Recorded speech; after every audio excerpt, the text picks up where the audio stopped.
Jerry Small, host of Straight Up, and this is my grandson Josh. What is it about this program that would interest you, Josh? I like the interesting topics that your listeners call in with, and I like the debates that you have with them. Straight Up from 9 till midday, weekdays on News Talk 93.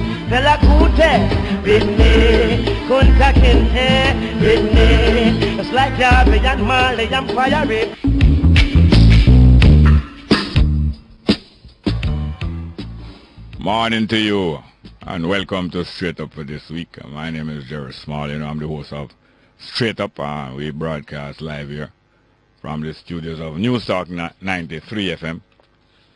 The studios on the Mona campus of the University of West Indies, and heard all over. And we especially welcome those who care for other people. Those who care for other people. Most human beings care for other people. And that is especially the section of the listenership that we welcome. Those who care for other people. Whether you take personal care or you do something to care for them, or you generally care about other people. Most human beings care about other people. That's a fact. And those are the section of the listenership that we welcome. We're just going to play a piece of music that reminds us of those values, those human values, which can be improved, which can be moved towards even more and more so you're growing alive. So here are the great thrillers now, because, most people might be alright. The fact is that most people in Jamaica are not alright. But generally, even if most people are alright, there are still some who are not alright. And it is best when you take them into consideration, those who are not alright. So a music that demonstrates that ideal is a music, old-time music coming from out of scriptures and values from ancient time. This one named There Were 90 and 9. It's the great thrillers sing this version. There Were 90 and 9. It's about who are right, caring for who not alright. So that everybody alright, because that is to the best interest of the whole house. Because if everybody not alright, it's going to affect you who think that you're alright. Straight up. Yeah, man, as you know, the situation was that like a flock of animals that need care if you are to get the best out of them. Because the animals live on their own, and human beings care some of them for human being benefit. Human beings take care of sheep, not because sheep can't take care of themselves, but because human being wants some benefit out of the sheep. Because all of the animals depend on them own from creation and doing alright. So anyway, if you want to get the best benefit out of a flock of sheep, you have to take care of them. And if most of them even alright, if some out of sight of your care, it is best that you go round up those who not with the rest and make sure them take care. So the story was that there was 90, if there was 90, if you have 100 sheep, and 90 and 9, 99 of them are alright. And in your yard, in your pen, in the sheepfold, and alright. And if one is missing or outside there, the good shepherd, because you have shepherd when no good, the good shepherd would make sure, don't just leave the 99, that somebody can come thief them, or somebody can come harm them. Make sure that them are under good protection, and then you go look for the one. You don't just walk away, left the 99, and make them vulnerable to attack. You left the 99 under the care of some people who are trustworthy. Then when they left the 99 under people who are trustworthy, you go out and look for the other one. So that is what that whole story was about, as you know. And that's what that song was about. One of the things in life and in associating with other human beings that might frustrate you is when you encounter human beings, and we are in Jamaica, so call it other people in Jamaica, who get education or who get privilege, whether it is privilege of being brought up in a comfortable and prosperous surroundings and family and care, and therefore your welfare is well looked after, and after you finish your education you move into either one of your family business place or you get a job somewhere. Everything well looked after. Because you're born in comfort. Or the other way is if you're never born in comfort but you got education. So by the time you finish getting your education, it is easy for you to move from the hardship of your growing up into a comfortable job, and you go and progress and you save money and you go until you own your house, you own your transportation, you own other things, and you're there on your own. So one of the frustrating things in social contact with other human beings might be, if you allow it to frustrate you, when you encounter with other people who are comfortable, either through receiving education or by growing up in wealth. You meet upon other people who are comfortable, who don't care about other people. It's frustrating because you expect that with education, people would be enlightened, their mind would grow, and they would realize that it is best for them to group up with other people who are comfortable and look out for the people them who are unfortunate, which is the vast majority of people in Jamaica are in unfortunate situation. You know, if you know Jamaica, you know that the vast majority, more than 50%, plenty more than 50%, you know, more than half mean majority. More than half mean majority. And vast majority mean plenty more than half, far more than half. So me and you in Jamaica and familiar with Jamaica know that far more than half of the people in Jamaica are in unfortunate situations of not owning the place where them live, not being able to rent a place that is comfortable enough, so them have to be renting a place that is not comfortable. So them neither own the place where them live, and if them paying rent, them can't afford to rent a place that is comfortable and spacious. Therefore, them living in overcrowded conditions. Most of the people in Jamaica living in overcrowded conditions, not owning the place where them live, not being able to pay rent for a better, more spacious place, not being able to feed them children properly, even middle class, middle income people. Half of the middle income people not able to feed them children properly, buy all of the books and do everything with them children. Them have to be cutting, buy some of the books, giving them some of the food, giving them some of the medicine, giving them some of the shoes that them need, some of the track and field equipment, or some of the tennis equipment, not being able to give them everything. So more than a vast majority of people in Jamaica not able to take care of them family properly, don't own where them live, can't pay rent for a better place, not getting out of debt so easily, not able to save, or don't discipline themselves yet and force themselves to save some of them income and gradually dig themselves out of the hole, not able to give them children a good education, not able to take a holiday, because holiday is not a luxury, holiday is a necessity. A holiday is not a luxury. And you're not lucky if you get holiday, you know. You are supposed to get holiday and rest yourself and do something recreational. Either you go play some sport, or you read pure book for holiday, or you go travel somewhere, or you learn something new in a holiday. Those are necessary things. That is not a luxury. So most of the people in Jamaica can't take a good holiday, can't go visit them family in different parts of Jamaica where them know them have relatives, can't do most of the things. So the vast majority of people in Jamaica are in an unfortunate situation.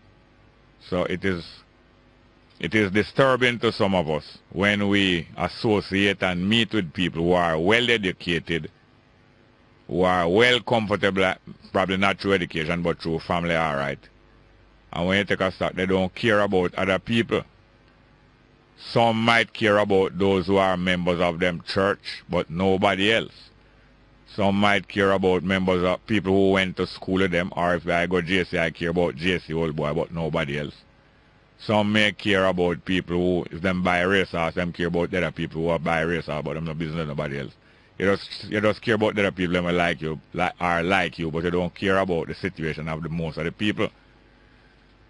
It is, as I said, it is disturbing. It can be disturbing. Sometimes your mind, if you don't care yourself, you're not going to be disturbed by other people who don't care. So it's not disturbing to everybody. But if your mind well adjusted, you don't make it disturbing either, you know. But if your mind not well adjusted to realize that this is how life stay, it will disturb you when you buck up on people, or when you get to know people, or you work with people where you find that them not really care about other people. So, you find the taxi man. Not all taxi man, but you find a taxi man will let through a next taxi man through a line. Him care about other taxi man. No taxi man have a hard time going through, so him let through taxi man.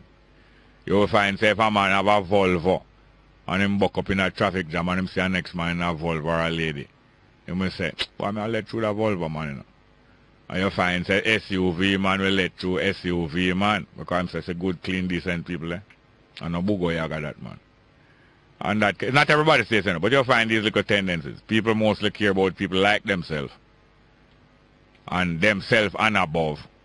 But anything below them, them say, oh, worthless, man. Otherwise, God would have blessed them and them would have a good care. People with old care or something, them, some little crosses upon them, make them have old care. And we people have good care, man, God bless we. That's why I go to church Sunday to give thanks for the blessing and for the SUV and thing. Not everybody who have SUV think that way, but I say it's a human tendency to think that way. That you are blessed, but anybody else unfortunate, boy, or something wrong them to make them unfortunate. Some people claim, say, the African people in Jamaica and in the Western Hemisphere should be glad that their foreparents were carried into slavery, because at least them get to grow up in a civilized country with white people. They get to grow up speaking English. What an idiot thing this is. People are talking about you're fortunate for born in a captivity, because you're better off than the people in Africa. But this is the kind of idiot thing that makes you say, what is the benefit of education to people who think like this?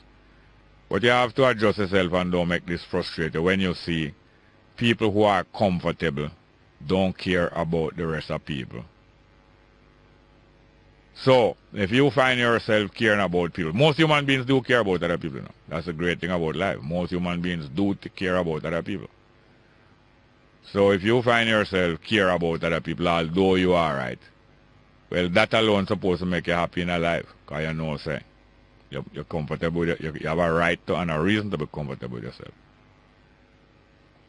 So, it is good to adjust yourself and don't make it frustrate you too much when you meet upon people who have privilege or people who just get privilege, you know. Some people born have enough privilege long time, have money and have money family. Some people just get comfortable because them get education and get a good work, so them just move up.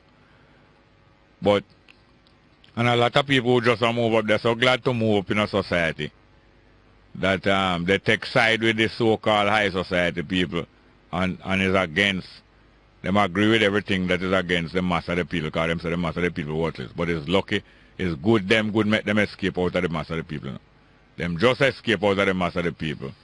But them that consider say God bless them, but the rest of the people worthless. So them just cling on upon society people and move up in a society and care for society people and not too care for little. Like most motorists. Well, not most, but a lot of motorists them not care for pedestrians at all. Because to them pedestrian is a lower breed of human being, otherwise they would be driving. So you find, say, them find pedestrian crossing is a nuisance to them. Not a method of allowing pedestrian to cross the road, probably, but a nuisance. And them find people at the bus stop or people who at the traffic light begging or cleaning car glasses. A nuisance to them, nuisance. And so on, because they escape out of that situation, you might, you know. But fortunately, most human beings don't think that way. Most human beings have empathy and sympathy with other people. And that's great to have that feeling there and have that understanding. That although you're comfortable and you're alright, you still don't frighten over little things where you have, or frighten over the job where you have, or frighten over your little visa, or frighten over the little car where you have, or the house where you have, or frighten over the clothes where you have, or anything what you have. You don't frighten, you just stay normal and level.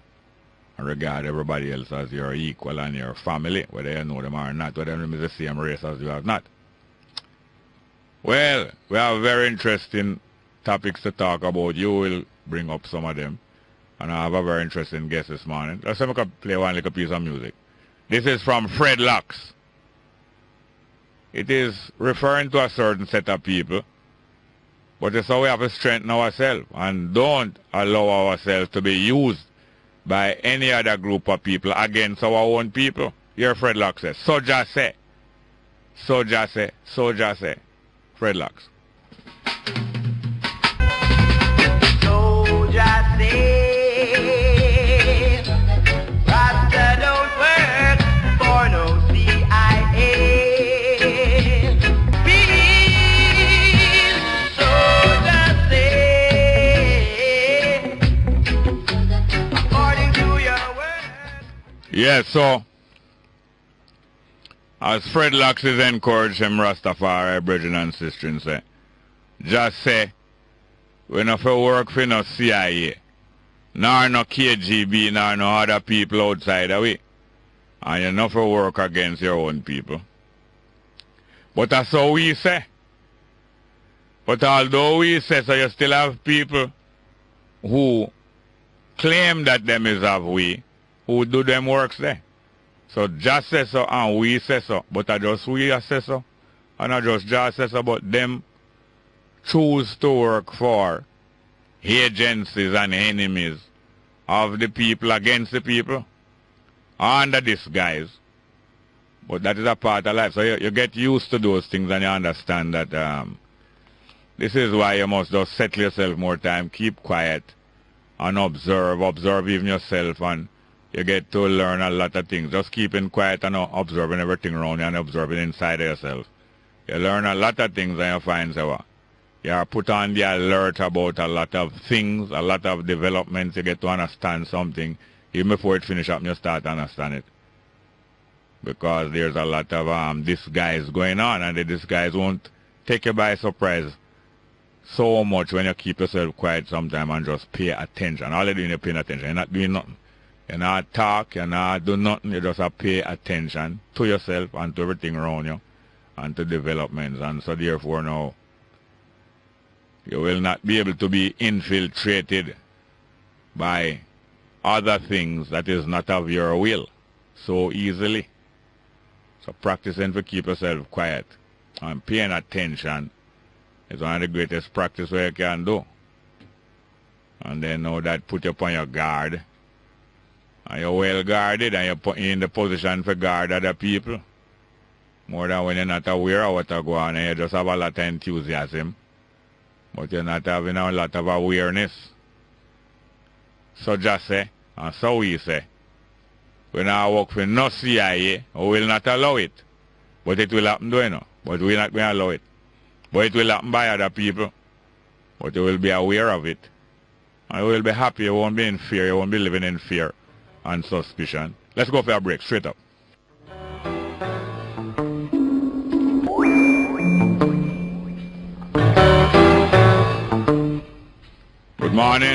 Good morning and welcome back to Straight Up. I'm your host, Jerry Small. Good morning. Jerry? Yes, how are you doing? Am I right? I'm blessed. You? Me what?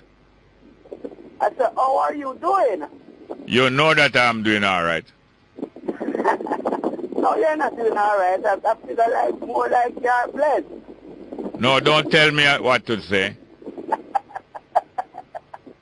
I'm not telling you what to say, Jerry. But that's what happened. We are all blessed to wake up this morning to enjoy the sun. No, I don't bless. No, beautiful garden. No, I don't bless to wake up. Whether wake or sleep, I'm in the same state. What is that? I don't bless to wake up. Whether wake or sleep, I'm in the same state. Yeah. All right, if you're not blessed, me know many more people in the garden are blessed, all over the garden. Jerry, so you're up on the program. I say, I'm not talk like to say, not try to do nothing bad or anything. I say, you have a lot of people will call you, will praise you, and you have some who don't praise you because you talk good things and them kind of things there. And you say the government now do nothing and ray and lay. You see, for the time, and every time people call you for help. Them not just call you for just a talk. You understand? And if you, from the time you have this program here, and them all them people there where I call and I say about the government, if the whole of it come together, you don't want to be the government, so you could have find some ways or means, you understand, have some idea to give the government. You understand? That me I say. Yeah, Mr. Jerry, answer me now. I'm not... Listen here now. Listen now. You ready for listen? Yes. I'm not here to help your government or your party. I'm not here for that purpose. No, you're not helping the government. I'm not here to help your government or your party. Not here for that purpose. Jerry, everybody will call you a PNP. Hear this now. I am not here to help your government or your party. No, Jerry. One, if everybody will call you a PNP, Jerry. Everybody will call you not PNP. So all of them people are the whole up with you because you have the strong voice. You understand? That's why the people them call you, and every time the people them call you, you tell them about them forget together and rare and excitement. And you them a call last week and get together because when you just come on this station here, you sound like a man. Yes, we are going to take it now. I'm going to take what? Go and take what? Hold on. Go and take what? Find some ways and means to make the country better. Listen here now. You see you now? You are one of the people always on the lookout for somebody who going to come do something. And most people like that are licky.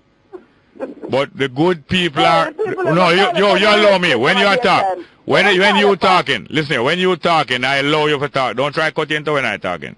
Right. But most people now are just looking for other people who they know they can work with. Sensible people are mostly not looking for any handout or looking for anybody to come save them or deliver them.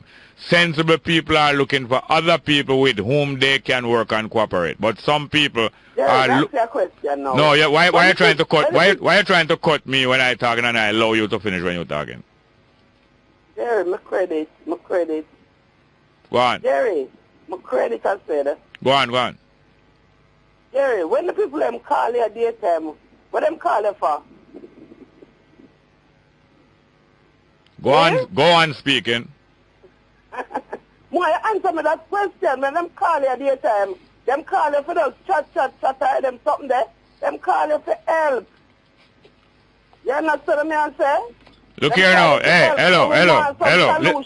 Instead of everything the government do, from the government, from you, from since lately, everything, I don't know, as I say, somebody buck you up somewhere and don't hear you hurt, and you give to them, but there, none of them couldn't see you and hear you the way of how you just tell them at daytime, Jerry. All right, hold on a little now. You want Portia Simpson Miller to look at you and call to you, and you want Wholeness to look at you and call to you. But hear this now. Listen here now. You listen good? You listening good? You listening good? Yes. You listening good? You listening good? Hello? You listening good? Are you listening well? You're not going to answer? Yes, all right, keep quiet now. Them know me, you know. And them know say I don't need no call to from none of them. They know me. I know say I don't need no call to from none of them. So you're... No, you're not listening. You're not listening. We're done with you. No, you're not listening. We're done with you. And Portia and Peter and Andrew Wholeness and the whole of them know say I don't need no call to from none of them. They know that.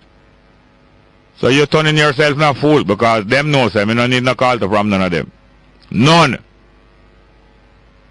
We have any more call here? Good morning and welcome to Straight Up. Hello? Hello, good morning. Go away from here. Yep. Get out. Thank you very much. Don't need no call from none of them. Good morning and welcome to Straight Up. Hello? Uncle Jerry, Dennis Stillin. Dennis Stillin, sir. People without the knowledge of their past history, origin, culture, is like a tree out of you. Truly. And I can't stop saying it. Today, I want to big up Ethiopia. Today is their National Day, you know. Yeah. On behalf of the African descendants in Jamaica here. Today, I want to big them up. Today is Ethiopian National Day. Yes. 28. Yeah. Yes. I hope they are hearing. no other people no interest in big them up in Jamaica.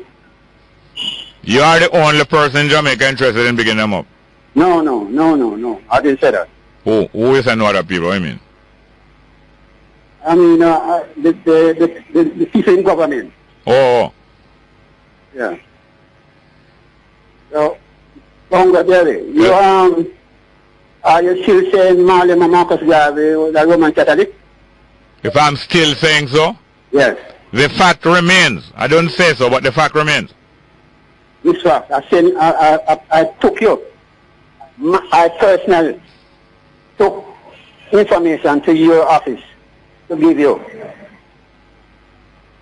to prove that he was not Roman Catholic. And you're still saying it's a fact? You mean?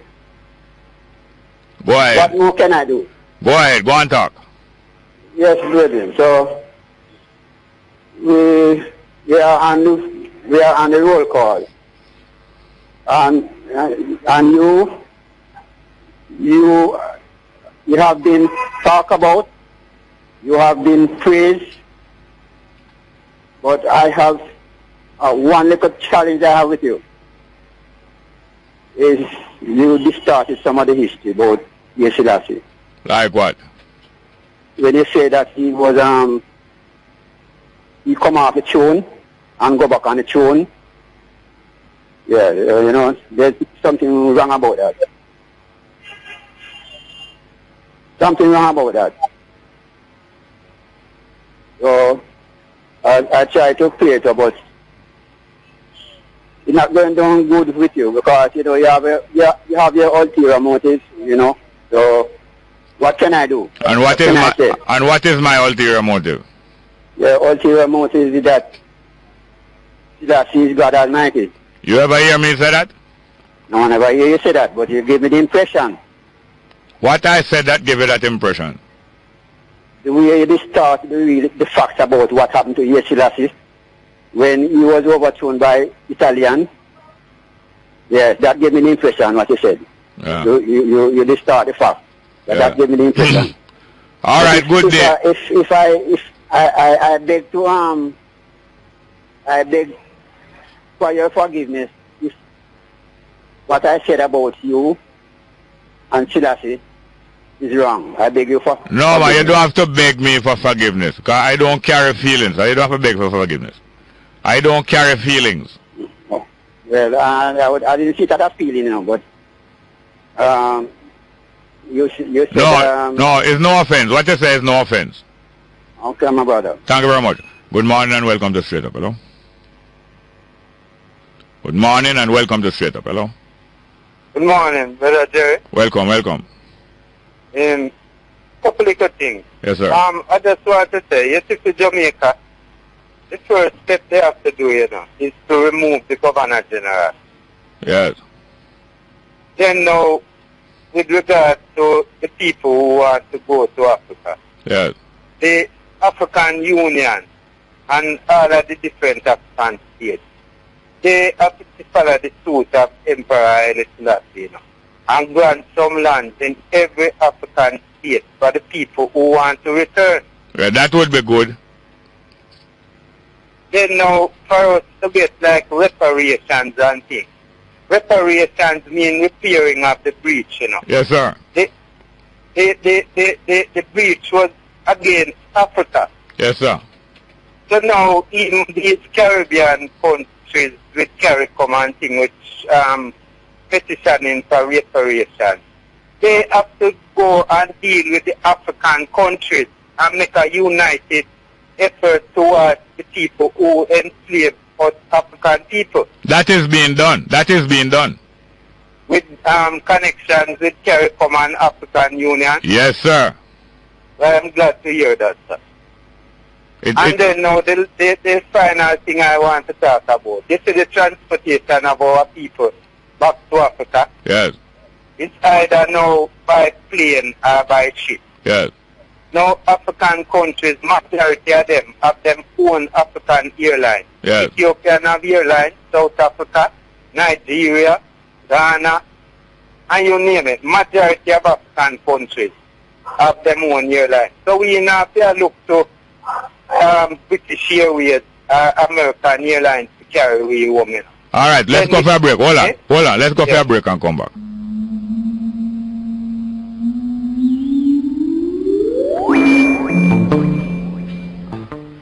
Yes, good morning and welcome back to Australia. Are you there, sir? Hello, are you there? Hello? Anyway, that brother was saying that Ethiopian Airlines, a lot of African countries have their own airlines. Ethiopian Airlines, South Africa Airlines, Ghana, Nigeria. That is quite true. But the fact is this, until they are able to fly on some routes to the Western Hemisphere, to the Caribbean, to Brazil, to South America, to North America, that we can connect with them, people have to use other airlines. So what has to be done is some arrangement to be made that can pay. So therefore they have to have some trade. Some people traveling from those places coming this way through South America, through North America, through England, through America, and it can pay. Well, there was an All Africa conference down at the university last week, and it was partly sponsored by the Nigerian Tourist Board and some other tourist board from Africa. And this is one of the reasons why they sponsor all Africa conferences, so that they can connect up with the people in the Western Hemisphere, in the Caribbean, in America, the educated African people, those who have good work and have money to spend, so that eventually numbers of them can travel to Africa, either as tourists or on holiday or to university, and the airline can start come and go. So this is how it happens slowly, but it can speed up. But I understand the point he was making. Good morning and welcome to Straight Up. Hello. Good morning. Welcome to Straight Up. Hello. Hello. Good morning. Welcome, ma'am. As Isaiah 58 said, cry aloud, lift up your voice like a thunder, and show my people their transgressions and the house of Jacob their sins. Let them seek me daily and delight to know my ways. As a nation that did righteousness and forsook not the ordinance of their God. They ask of me the ordinance of justice, they take delight in approaching to God. The earth is the Lord and the fullness thereof, you know. Yeah. We're going to get it, but we have to work towards it. We have to give God thanks for everything and give him praise. Hello, hold on a minute. You think that the Creator need praise from us in order for us to get the things that we need? That's why you need us. That's why we No, hold on. Will you just give me a short answer, please? Don't give me a long answer. Just tell me yes or no. You think that the Creator need praise from us that in order to get the things that we need? Yes. The Creator don't need nothing. You already get. Hear this now.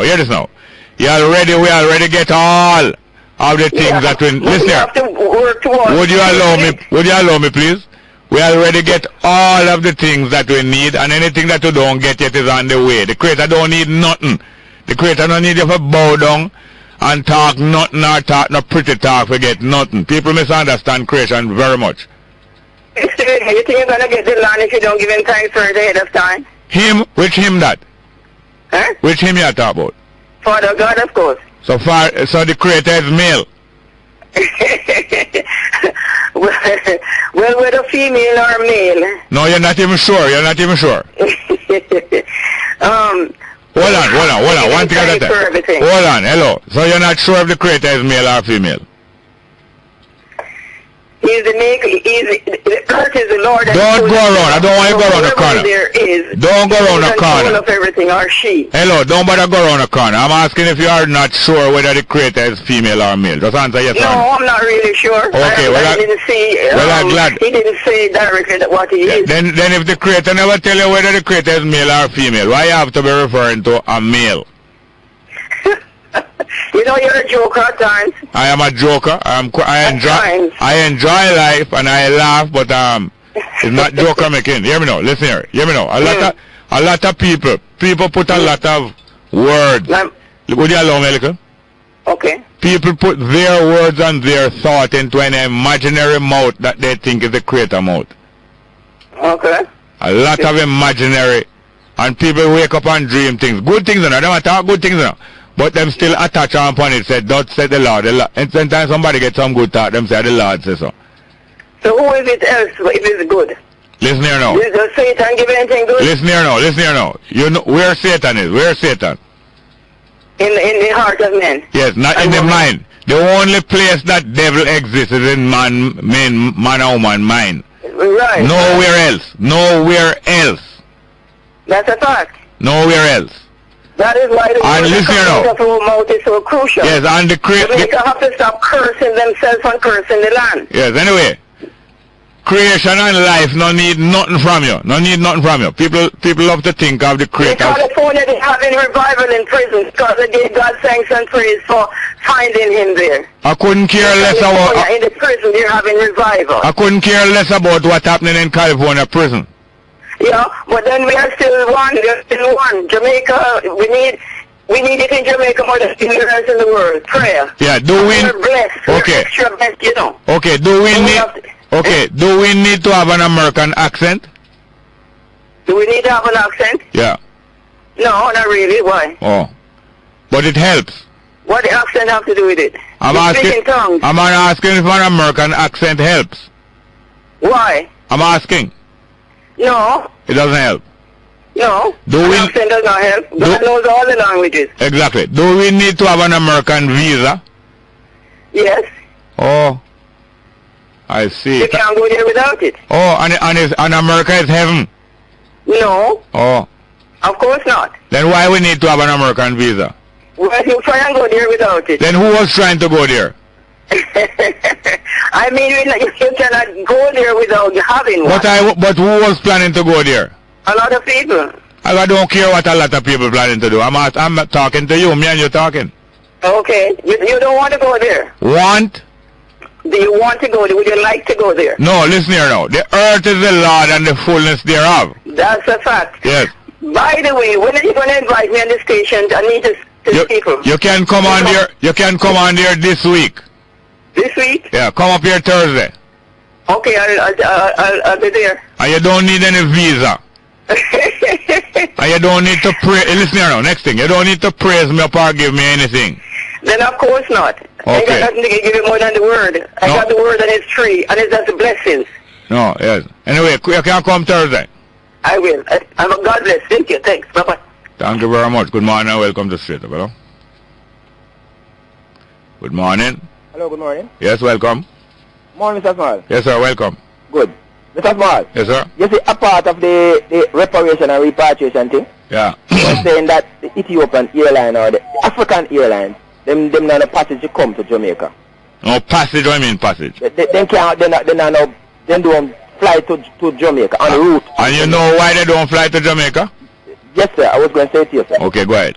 I'm going to say to you that a part of the reparation and repatriation, trade must open. Yes. They can fly where they want to go. Yes, yes, Don't, sir? yes. Right.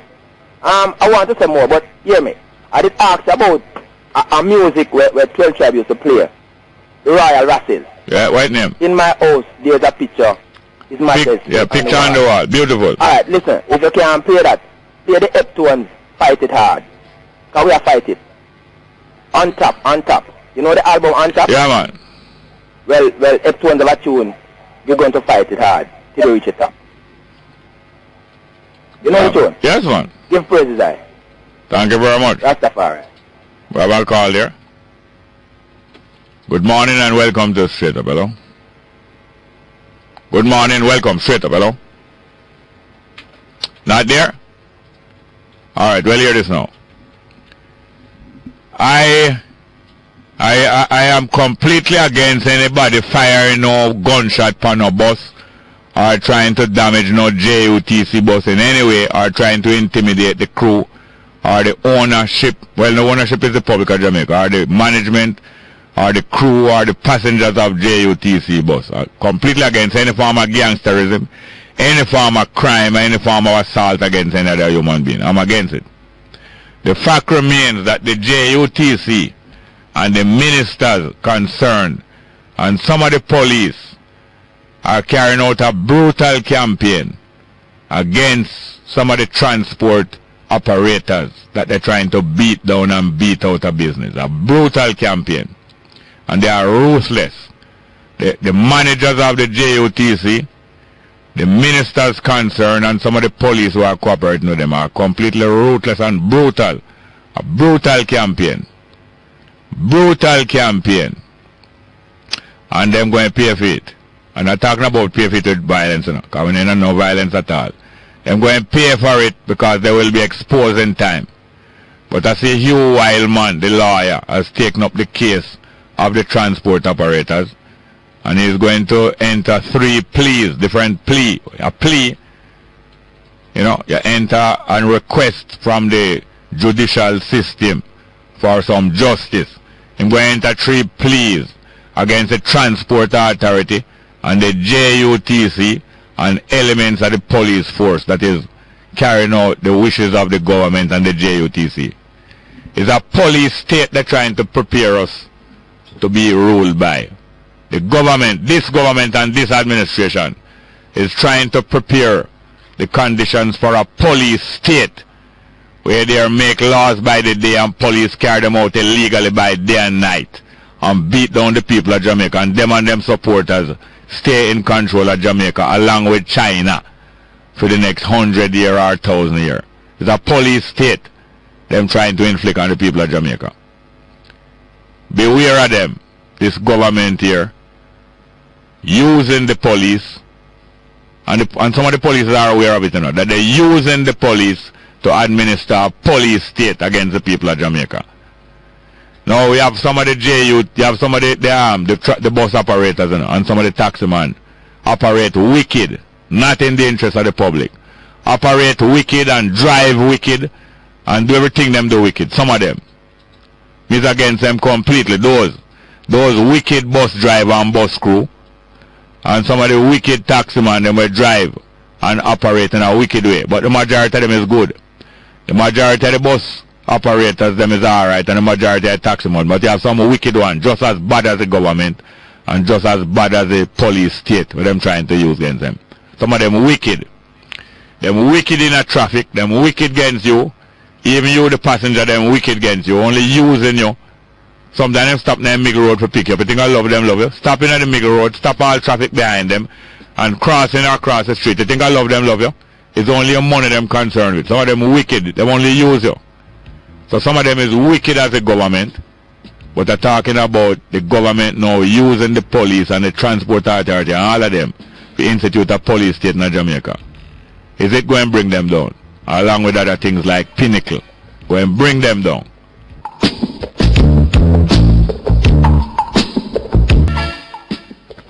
Yes, good morning and welcome back to Straight Up. I'm your host, Jerry Small. Hello? We lost that one. Good morning. Welcome to Straight Up. Hello? Yes, good morning, sir. Yes, sir. Welcome. How are you doing? I'm doing good. Fortunately, I have some free lines to get away. You have some what? Free line credit to waste. Not to waste, to use. Okay. Well, we met briefly once at the National Library downtown. Yeah? And you made a point to me about the purpose of you being on the radio, which I would like to say you have significantly improved since then. And, I mean, it's a pleasure listening to you.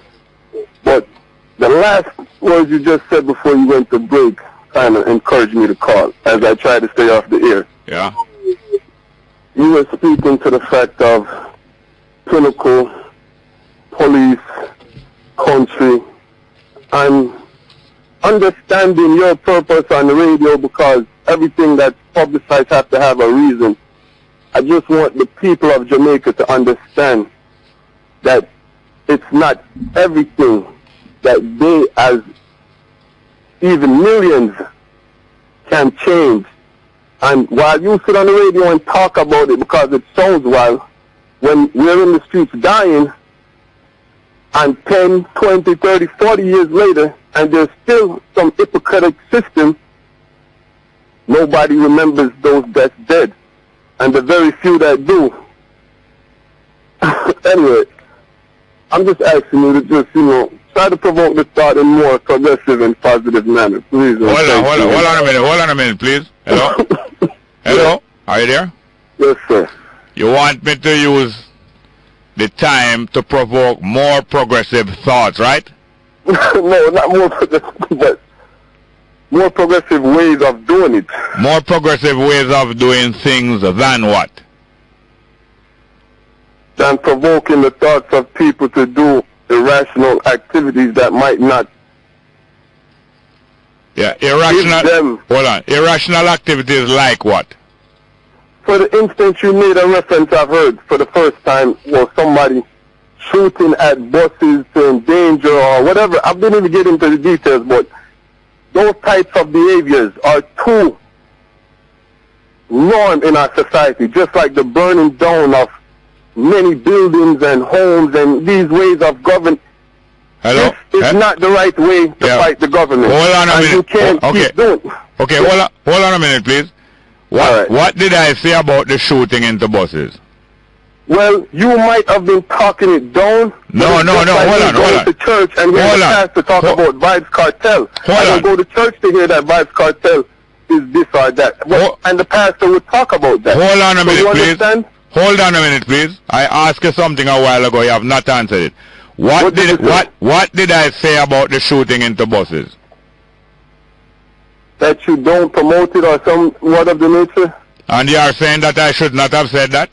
No, I'm not saying that you should not have said that. What I am saying is that that type of action taking place in a country like Jamaica on a normal basis should not have a public broadcaster say to the country that we're in a police state and Pinnacle at the stage that it's in and what's gonna or should happen. You should be more responsible in how you entertain the public and know that real people and real lives are at stake when you're expressing your opinions. And forgive me if I might seem a little emotional, but this is why I don't come on here. Hold on a minute. Hold on a minute.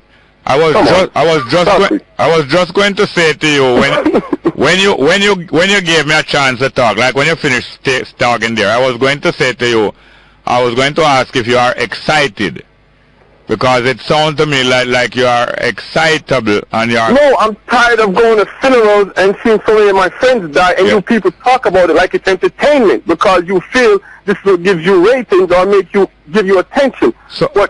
So when I am saying that I don't like to see people shoot into buses, I am giving it rating. No, all right, forget it. Is this the first time people have been shooting in buses? I'm just saying, don't perpetuate the facts to make it more than it is. Are you well? No, I'm not, and maybe I need to be. Anyway, sir, you take care, and God bless you and Jamaica. When you say God bless you, are you putting in an order to God or what? Okay, let's see. I'm going to play into you as if I don't have nothing better to do, because I'm simply one of those fortunate people that has been forced, well, not forced, but based on my own actions, been brought back down in society, and I still know and I appreciate what life is like. All right, hello, 1 minute. Hello, 1 minute. You were speaking on earlier. 1 minute, hello. When did you come back to Jamaica?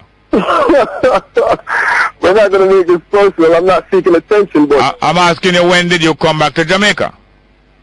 Years. I've been back. What year? To be exact. What year? I would say 98. I don't really think much about it. That's about 16 years. 6 years. 6? 98? Yes, 98 or 2008? 2008. About 6 years. Have you been away since that time? All right, let's slow down. Let's figure out if we're going somewhere with this, or you're just trying to confuse my thoughts, or make me look foolish or bad on the radio. All right, call again soon. Have a good day, sir. Good morning and welcome to Straight Up. Hello? Hello. Good morning. All right, call again. Yeah, morning, Jerry. Yeah, move away from your radio there, sir. Yeah. Walk on. Yeah, morning, Jerry. Yeah, man, walk on. Well, Jerry, I must about 2 weeks now, I hear from, I don't call yesterday, but... Yeah. I observe some things that go on. I mean, we touch on it a matter. I like how you talk about it, but the situation are developing in the country. Yeah. The government, I tell you, say them want to collect more from people who have money on their bank, right? Yeah.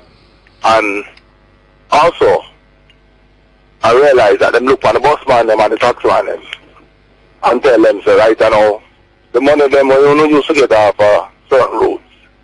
Are we supposed to have it? Yeah. I mean, no piracy that, Jerry, I never use the police force and the transport all the time. Hold on. So pull it down. Hold on. If there are regulations that say that only JUTC bus must run here, and so on, and they were being broken, and they are being reinstituted, those regulations, I wouldn't say that it's piracy.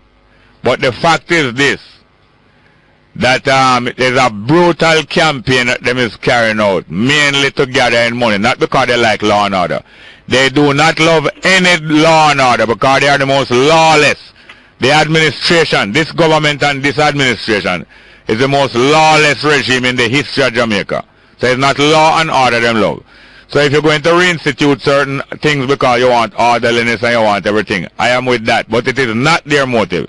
Their motive is to bring in revenue at all costs, and they are willing to use brutal means and turn it into a police state where police are operating illegally to serve the government. Yeah, but Jerry, look, what I say now? A man might have him bus and he might do him work, right? He might have the thing and he might operate here. And then you look at the man and tell him, say, come off of my route. You have no right to collect no more passenger here. And you run the man like you push the man under. You understand what I mean, Jerry? But it's not about law and order. Well, we don't know that already because them can't talk to nobody about law and order. But the reason why I say piracy, you know, is because it seems to me, Jerry, everything that we have,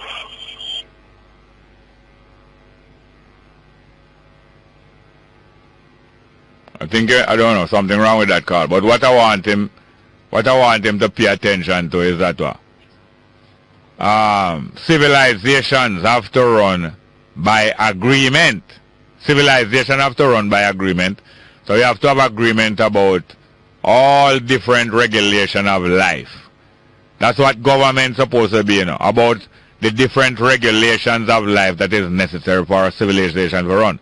Government is not supposed to be about governing the people. You're not here to govern the people. You're dreaming a little false dream, a delusion of grandeur. You're dreaming a little delusion for rule over people. That's not the purpose of government, for rule over the people. The purpose of government is to maintain regulations and agreements between the people that life go orderly, not to rule over the people. So whatever it happens is that things have to be done by agreement and regulation, and not by imposing no rule from no powerful set of people using police. So regulations have to be made and have to be agreed upon and have to be abided with, but not by brute force and by police force. Good morning and welcome to Straight Up. We're going to have a very interesting guest soon, you know. But we're going to take about 2 or 3 calls in the meantime. Good morning, welcome to Straight Up. Hello? Hi, Jerry. Good morning. Good morning. Yes, ma'am. No, I'm one of those persons from the old school, and I really believe in law and order. Yes. But from my observation, yes, ma'am, we are at the system and this PNP administration, which for me, I have voted for both sides in the past, by the way. Yes, ma'am. And if anybody has my mind, this administration would not go back into power. I'm telling you. No, it's not power, you know, ma'am. Listen here. Administrations are not voted into power, you know, ma'am. They are voted into office. No, office. All right. And they are drunk why they call it power, and people are misled why they call it power. It's not power. I'm agreeing office. with you. Now, I'm also agreeing with you. Yeah. I don't know if somebody in the system, in this administration or otherwise, who has done, and could be a group of people who probably have done some kind of research, psychological research as well. Yeah. To understand that for a system to work, it's agree, you have to agree, and if you don't agree with anything, compromise. Exactly. With the same regulations we're talking about. Exactly. I am nervous. I'm nervous because something is going to happen, you know, Mr. Smart. I'm glad you know, ma'am. Something is going to happen, you know. The people are being driven to the edge, You know what I think? Yeah. I think the system, the administration, they must make a do one more and see what will happen. Make what? Let us see how far we can push them and see how much more they can take. That is what I think happened. And so they suggest another thing and institute something else. And hoping that the people don't riot or don't rebel, whatever. And majority of the people will be feeling the pinch, but decide to work with it. And then, okay, I'm going to test it with one more thing. The thing just keeps happening over and over. The government has to remember these transport people, and I know that there are some of you have. By the way, I listened to the gentleman who called before the last one. Yeah. I'm sorry, I think he's sick too. Because what you said had nothing at all with doing. It's almost like you want to say you're inciting. Yes, I know. Which is total opposite. And he's angry, but at the same time he's laughing.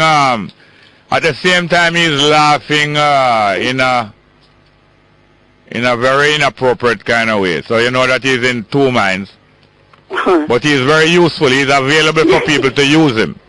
Now, I'm agreeing. I saw the article with Martin Henry, that news Greener writer, 2 weeks ago, and I've been listening to you and other people. I'm asking the government, it cannot be make some money at any cost necessary. Yeah. Remember, as human beings are dealing with. Yeah. And no. Hear me now. Hello, ma'am.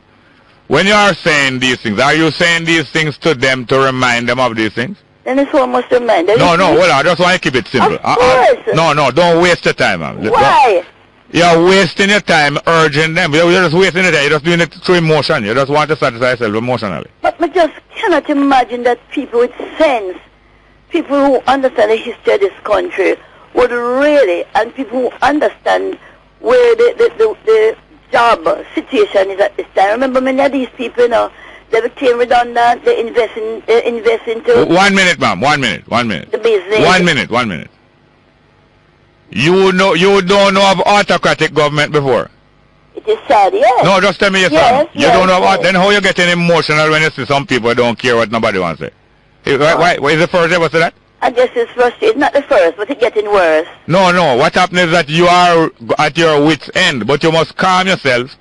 We have to practice to calm ourselves and not to be driven to our wit's end. You see, I know that there are some people who are not going to. There's going to come a time. I'm not talking about some people, no, ma'am. I'm talking about you. Okay. It is in your own interest to calm yourself and not be driven to your wit's end. You know what I think should happen, though? I don't think you're listening to me at all. I hear you, man. I don't think you're listening. I'm hearing you, Mr. I'm not talking about hearing, no. I'm not talking about here. I think the people who take the bus... I'm not talking about no people at all, no. I'm talking about me and you, no. Only me and you, me I talk about. I'm agreeing with you. Yes, you have to. You don't have to, okay? You don't have to listen to what I say. But it would be good for you if you calm yourself and not be driven to your wits' end by what these people doing. You know? I will try. I'm going to try. No, don't try, no. What you do? Is it trying and muscling? No, listen to me, little man. Is it trying and muscling up? Is the opposite thing from what you need to do. When you want to relax and get stressed off of you, don't muscle up and try. You just stop everything and just relax. Muscle up and trying is more stress. And trying to do better and trying is more stress. What you do, you have to just relax yourself and calm yourself. And little by little, you find yourself getting control of yourself. Don't try too hard, because it's the same kind of frustration I was talking about at the beginning of the program, you know. That when you meet up with people who are educated, or people who born and grow in privilege, and realize that some of them don't care about other people, these things can frustrate you, but you must put yourself on guard before that it don't frustrate you. What you have to remind yourself is that most human beings do care about other people. So that when you meet up on that minority who, because a lot of people now born and grow in poor conditions, get education, get a good job, get a good car, have a house, and after that now them no business in nobody's car. Them say, worthless there are people worthless. Exactly what is happening. Yeah, but don't make it frustrate you. I hear the stress in the end, and I don't want you make it frustrate you. But you are analyzing the situation very well. You heard, I heard Mr. Radcliffe. Yeah. I read it in the paper. Radcliffe Lewis. Yeah. Mr. Lewis, I used to have respect for him. Yeah. I heard him say, and this is my understanding from the article, yeah, the Commissioner of Police wanted to introduce a particular thing, yeah, for the bus service. But he withdrew on that, or he has it on hold, because, my words, he's not sure what will become of it, or the response, or the... Hello, listen up, You know man. what Mr. Radcliffe said? Yeah. Is that by the hook or the crook, whatever it is the commissioner have from pause, it's going to happen under him. Yes. That is what me read and understand. Yes, yes. Well, they're using Radcliffe, Lewis, as an enforcer. Now we need law and order, you know. And we need... Will you, just so, give me a time. Because if you comment every time I say something, I'm going to take long. Because I go on over the time, you know, I have a guest waiting here. Now we need law and order. You need revenue protection of our business so that it don't go on and so on. But the fact is this, that they're just using Radcliffe, Lewis, and certain other people who are willing to do things at any cost. And at the same time now, them not too caring about the bossman out there and the public. Now some of the bossman behave disgracefully and not backing them up. Some disgraceful behavior, I don't like to some of them on the road. But the majority of them, I think, willing to abide. But the whole thing that they're just using Radcliffe, Lewis, as a hatchet man. But I want you to call back later, because I'm a guest here and I have one more call to take. Okay, take care. Thank you very much, ma'am. Good morning and welcome to Straight Up, hello? Morning, Jay. Yes, Garnet, what go on? I just want to talk to you this morning as a consumer lobby. Yes, yes, sir. And you remember the 2 JDX them? Yes, sir. Debt exchange? Yes. All right. The depositors lost money. Yeah. To the bank. Yes, yes. What is happening here is the banks have formed a cartel. Yes. Right? To find some way to get back the money. Get back their money. That they have lost. Yes, sir. This cartel is holding down the people who use the banks, in the sense that as a group they have withheld the most critical ingredient in the free market, which is information. Right? These bank charges, you only buck up on them when you're doing your reconciliation. You know. There is no information as to who charge for what, so that the consumer has a choice. There is no competition amongst them. They are a cartel. Yeah, there's no competition amongst them. There is a complicity. Yes. Because it's 2 ways to do business, you know. Yeah. By competition. Yeah. Or by cornering the market. Thank you. Now, what is happening here, so now, this cartel is extracting the money from the public at large. Yeah. The government can, but by the way, the cartel has also signed international agreements. Yes, sir. That Yes. they must have this information published. You know. Yes. I hear the other thing now. Yes. The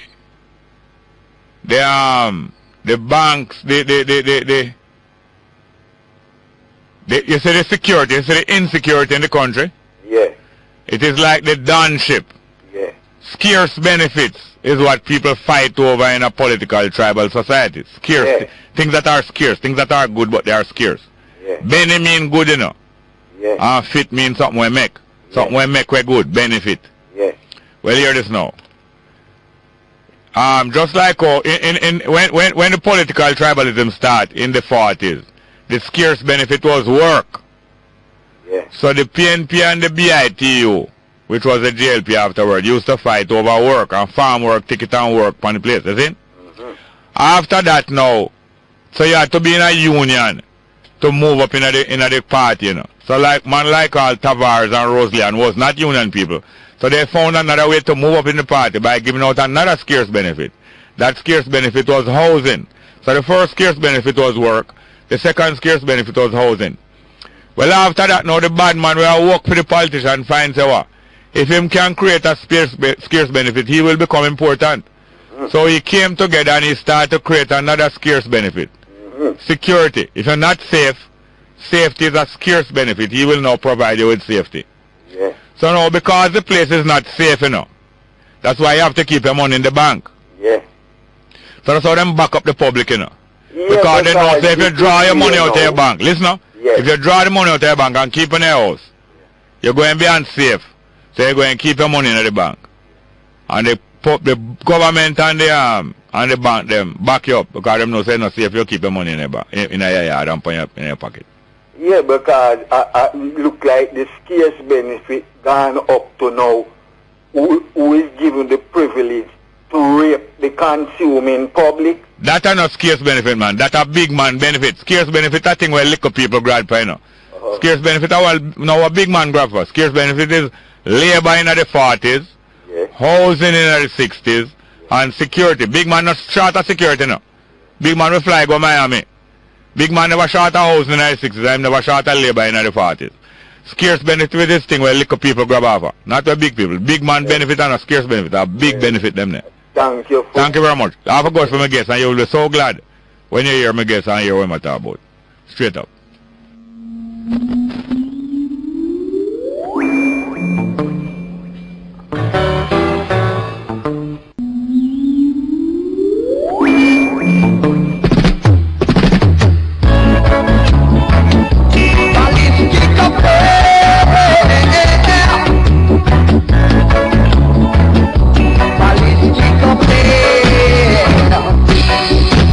Yes, that's Leroy Smart singing about when we used to play football and cricket together regardless of whether you live a jungle or Ream or Tivoli or anywhere until things broke out and he couldn't do it, this Balistic affair.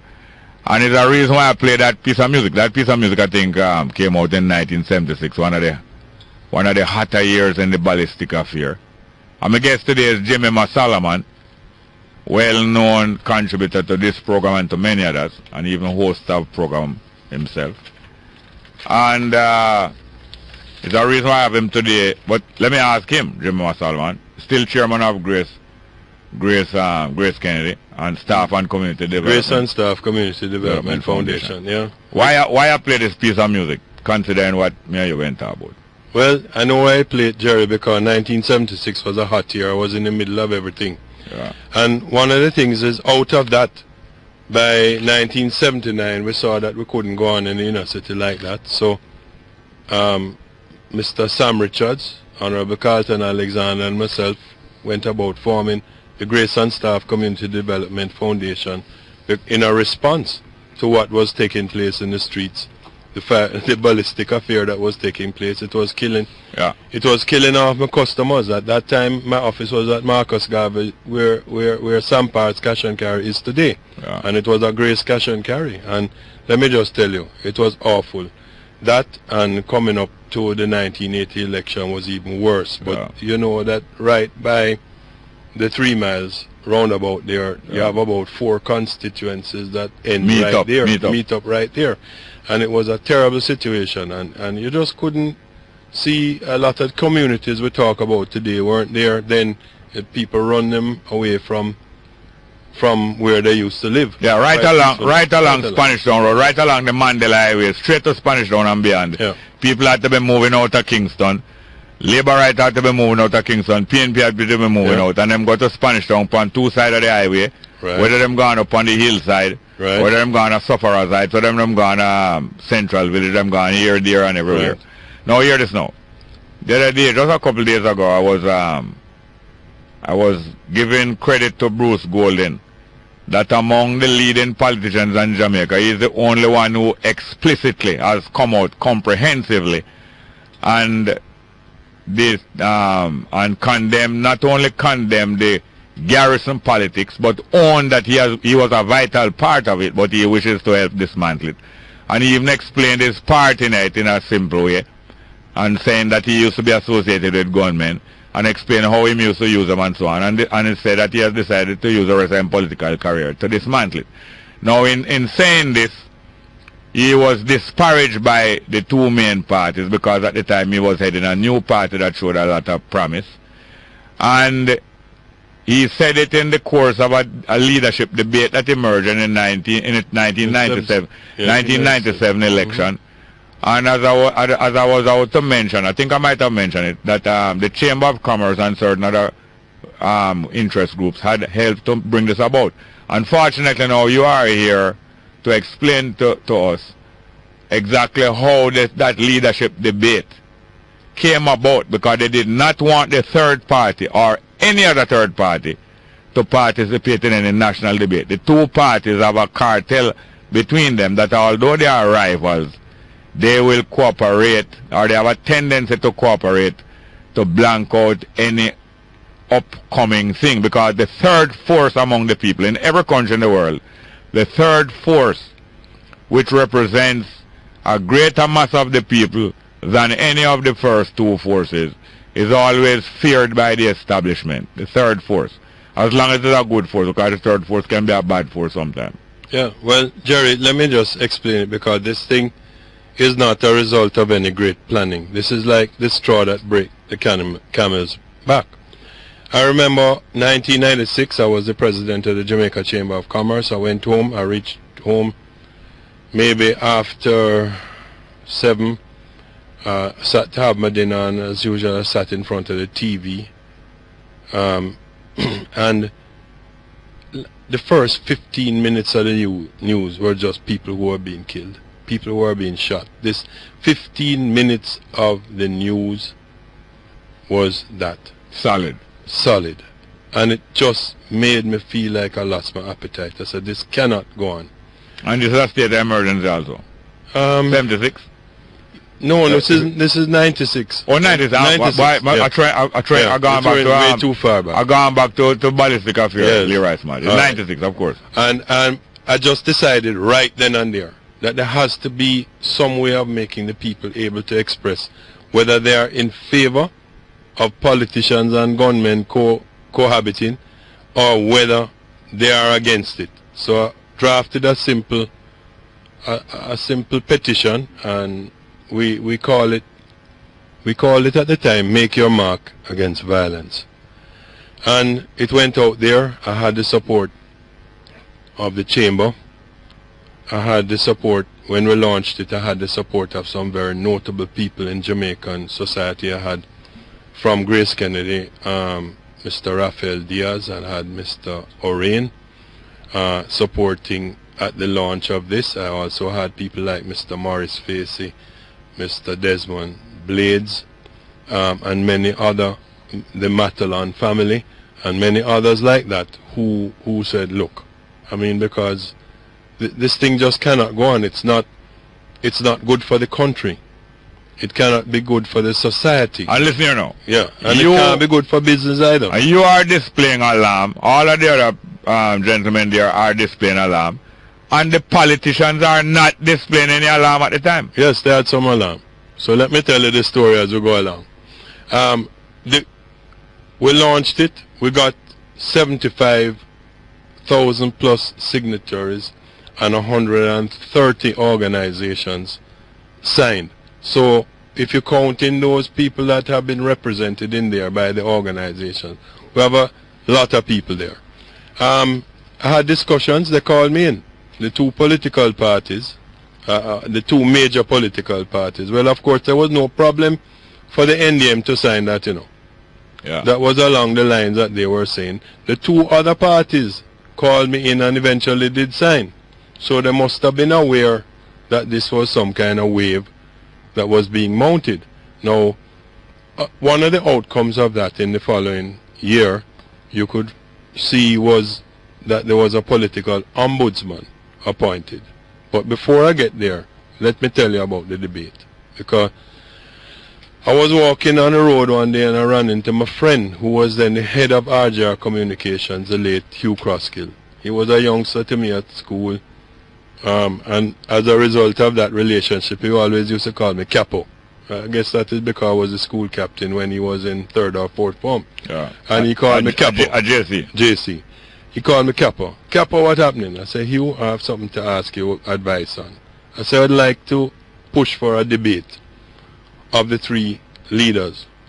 Leaders of the three parties. Three parties, yes. And let's have a debate to see what they're saying about political violence and the origins, etc. You say, Capo, that is easy. So, man, we can have that anytime. RJR. I said, no. I said, Hugh, I'm asking you to do something bigger than that for the country.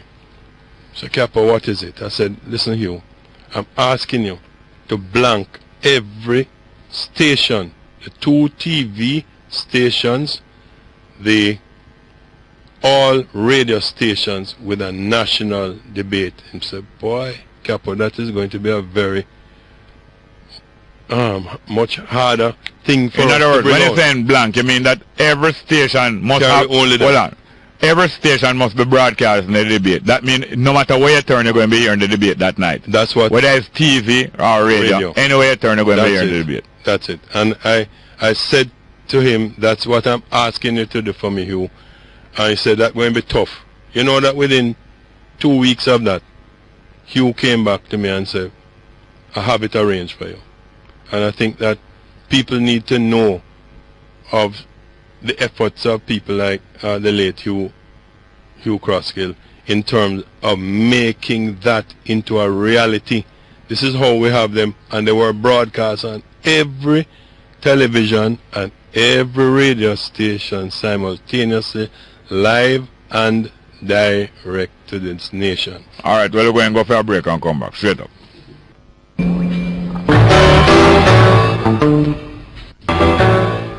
Yes, good morning and welcome back to Straight Up. We have our guest here today, Mr. Jimmy Masolomon, who is also chairman of the, well known to radio and to this program and other programs, but also chairman of the Grace and Staff Community Development Foundation. And he is telling us the genesis of the leadership debate, which was a welcome introduction into the politics of Jamaica, and which, as we know, it helped to tone down the election and the heat that was building back up in the middle to late 90s. But Jimmy, I don't think most people remember that one. When the leadership debate was contemplated and mooted by yourself and others, the two main parties did not want the new third party to have equal status and participation with them. Yeah, that is quite true, but that was effectively handled, as I say, by the late Hugh Crosskill. Yeah. And he had his own diplomatic way of getting around that.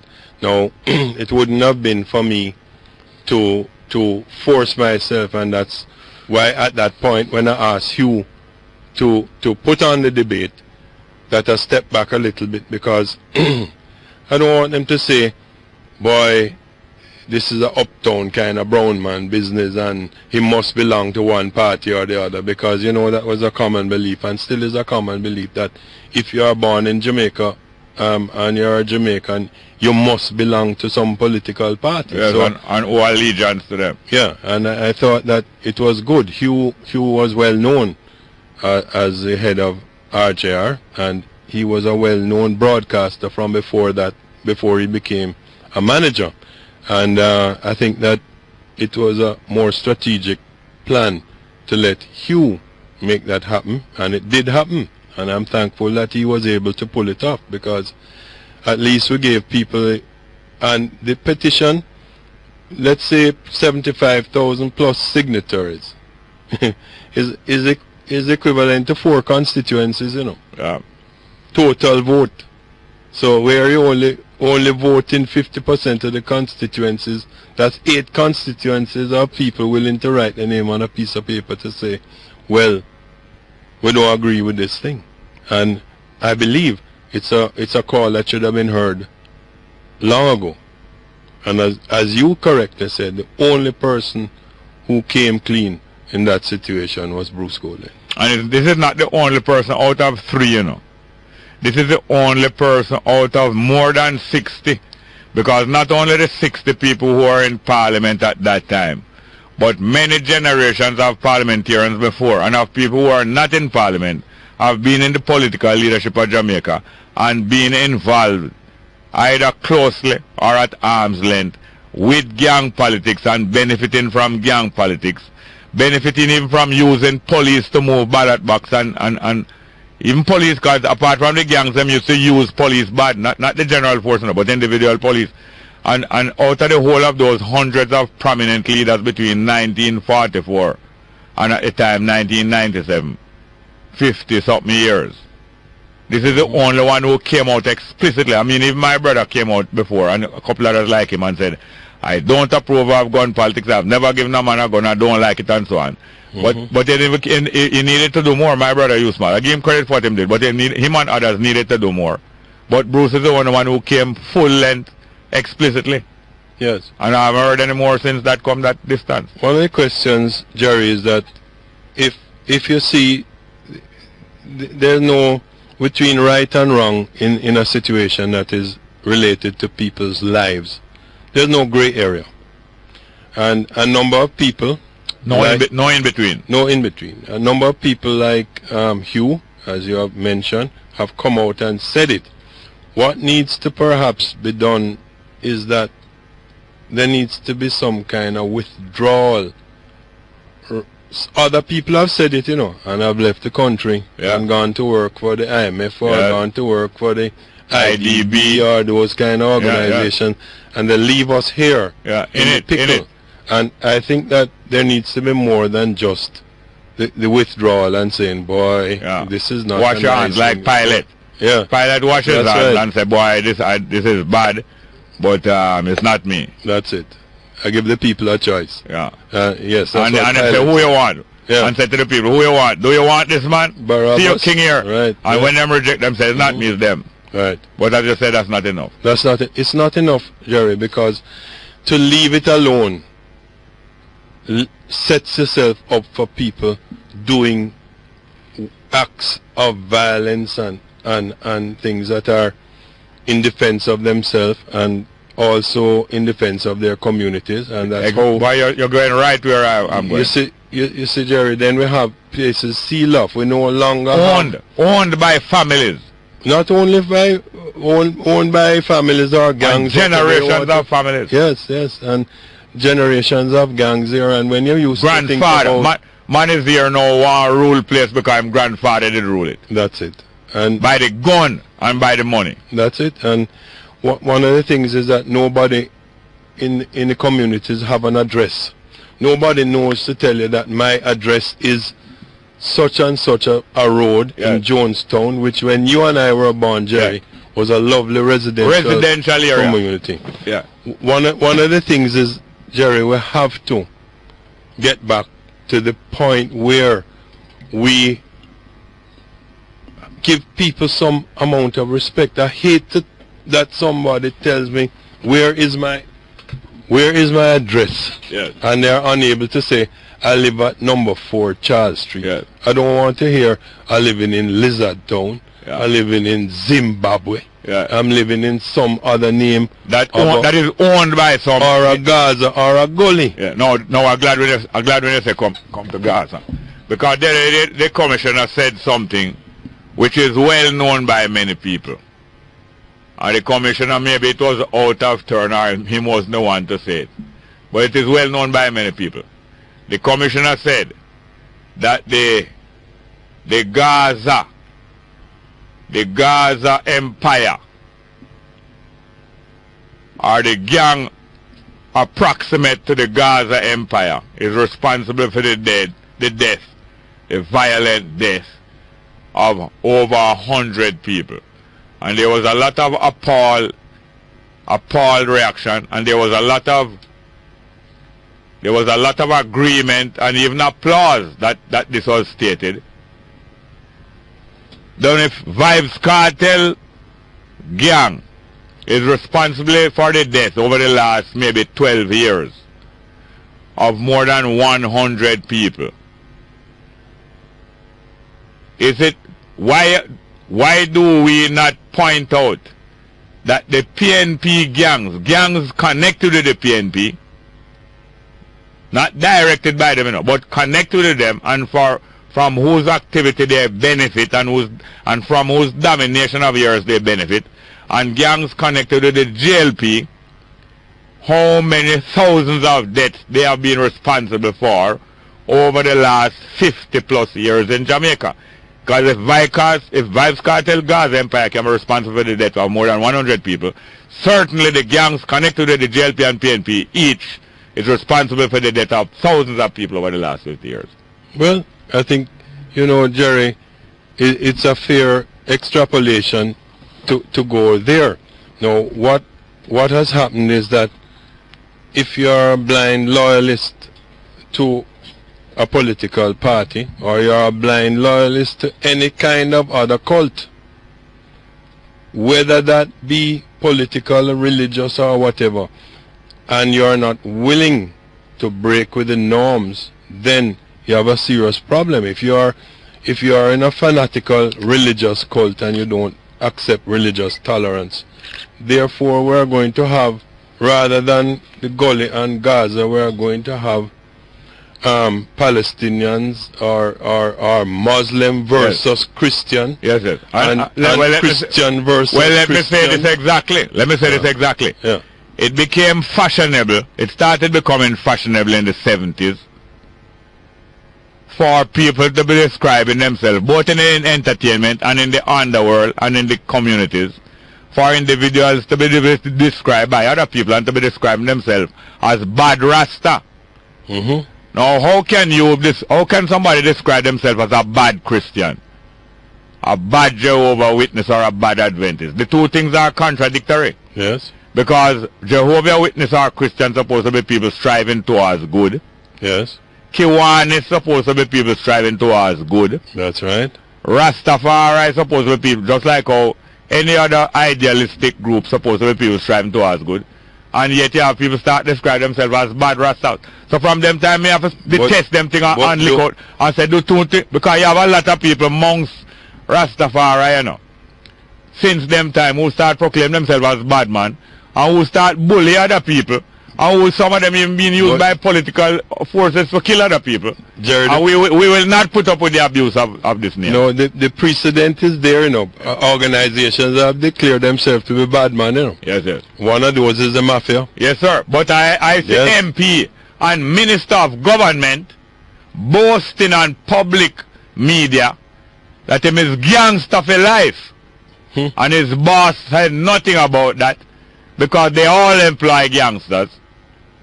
And I live to see Rastaman, same a Rastaman, same a Don, I want to be done over Rasta. But in a civilized community which we are trying to promote here now, from somebody to tell you that they're gangster for life, Minister we of need Government. to just add one more word to that one to bring us back to reality. Gangster for life, imprisonment. Yes. Gangster for death. No, gangster for life, imprisonment. Yes. That's what I'm suggesting is that the society needs to lift itself out of this mire where you are overwhelmed by killing. We'll no longer feel any sentiment towards those.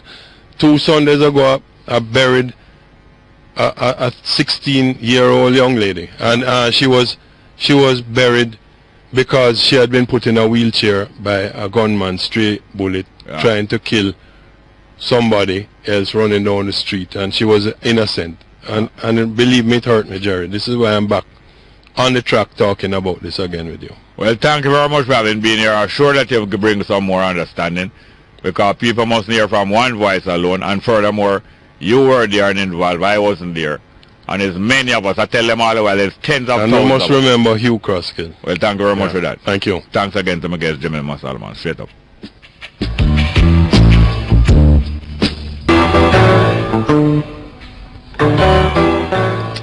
Yes, welcome back to Straight Up. I'm your host, Jerry Small.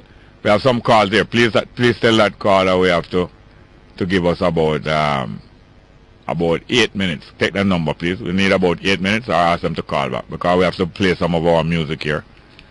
And we have some text messages to read. Very important.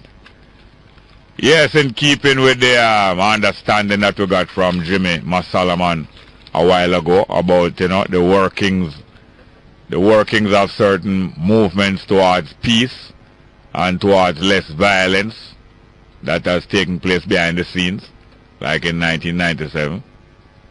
When play and we were mentioning about how much murder has gone on because of political connections and activity, and if the Gaza Empire, the gang connected to the Gaza Empire, can be responsible for more than 100 murders over a decade or so, then how many thousands of murders the gangs connected with the two main political parties in Jamaica have been responsible, and we know this over the 50 years or more. And it's more than 50 years, but I could say 50 years or more. So we want to hear from Dennis Brown, because just as I said to him, it goes further. Where from in the 70s, me man I call himself Bad Ras. And Bad Rasta and Rasta Gangsta and all kind of thing. Mixing up two things that are opposite. Bad and Rasta are two opposite things. How can you be having a bad Christian or a gangster Christian or a gangster Muslim? No, the two things are opposite. And so we say no Ras could never contemplate being ruled by any Don amongst Ras. There can be no Don over any Rasta. You can't have it. We won't have it. Back away with that and go back to Babylon where you come from. And go join up with your political party where you used to work for. And go take your national honors. And we'll hear from Dennis Brown now. Wolves and leopards will always try to infiltrate. Wolves and, you find it? Wolves and leopards will always trying to infiltrate the sheep. Wolves and leopards. And then we'll hear from Judy Mott. Because many are called, a few are chosen. You have to beware of wolves in sheep clothing. Let's hear the music straight. Too much wagonist, too much antagonist. Wolves and leopards are trying to kill the sheep and the shepherd. Yes, too much informer, too much till they rise.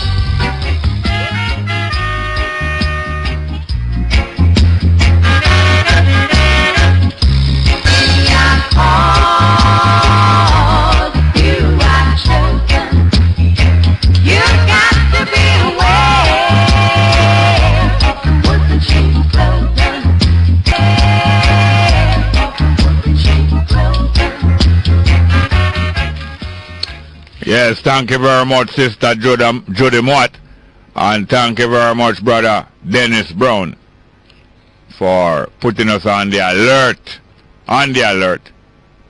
Because you know, Sir Rasta no work for no CIA, Christian no work for no CIA, good people no work for no CIA. Anybody who work for no CIA, you are no Christian, you are no Muslim, you are no Rasta, you are CIA. Good morning, and you are KGB on the other side. And the Chinese security on the other side, and anybody else security. Text messages. Hail Bongo Jerry. Why news talk stop playing gospel songs in the morning? Coming from Campbell in South.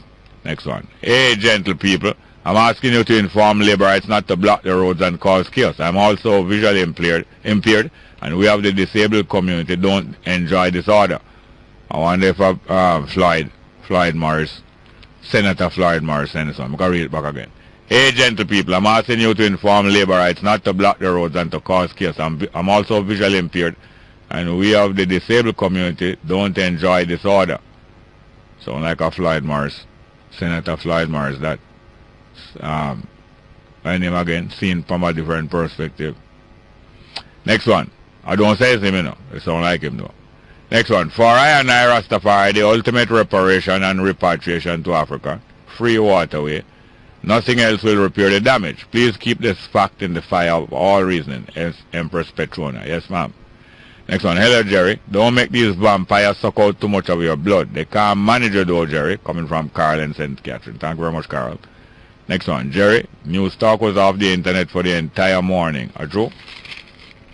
Next one. Good morning, Mr. Small. I heard people saying that all of us have to help the country because we all benefit.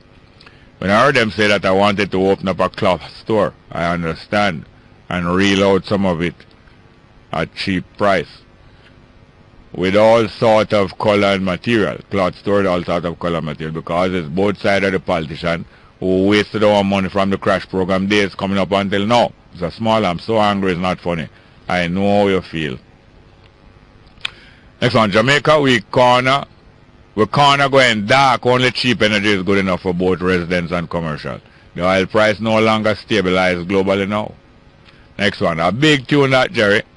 I wonder if I think that. So it was either there was 90 and 9 or what was the second one again? 90 and 9, okay. Next one. Good morning. Next one. Oh yes, Fred Locks. Soldier say Rasta now work for no CIA. Coming from a big tune that, Jerry, coming from Cherry. Thank you very much. Next one. Good morning, Jerry. It seems as if Ralston, little Tommy Tucker Lowman get some supper. Him can't talk with sense no more, him mouth and belly full. Well, you know, I think it's Ralston Hyman they're talking. And I think he's a part of the establishment. Him have to hold that line. Next one. Good morning. Just want to know if the tax on withdrawal is really going to be coming from a foreign texter. Yes, I think if them know what good for them, then withdraw it. But my question, no? I know say, you know them stay already. Them mind not strong, but them head strong. Next one. Which politician in response to the bank tax was trying to defend the argument that poor people will not suffer because poor people do not have bank accounts? Tell me. They will use all kind of brain.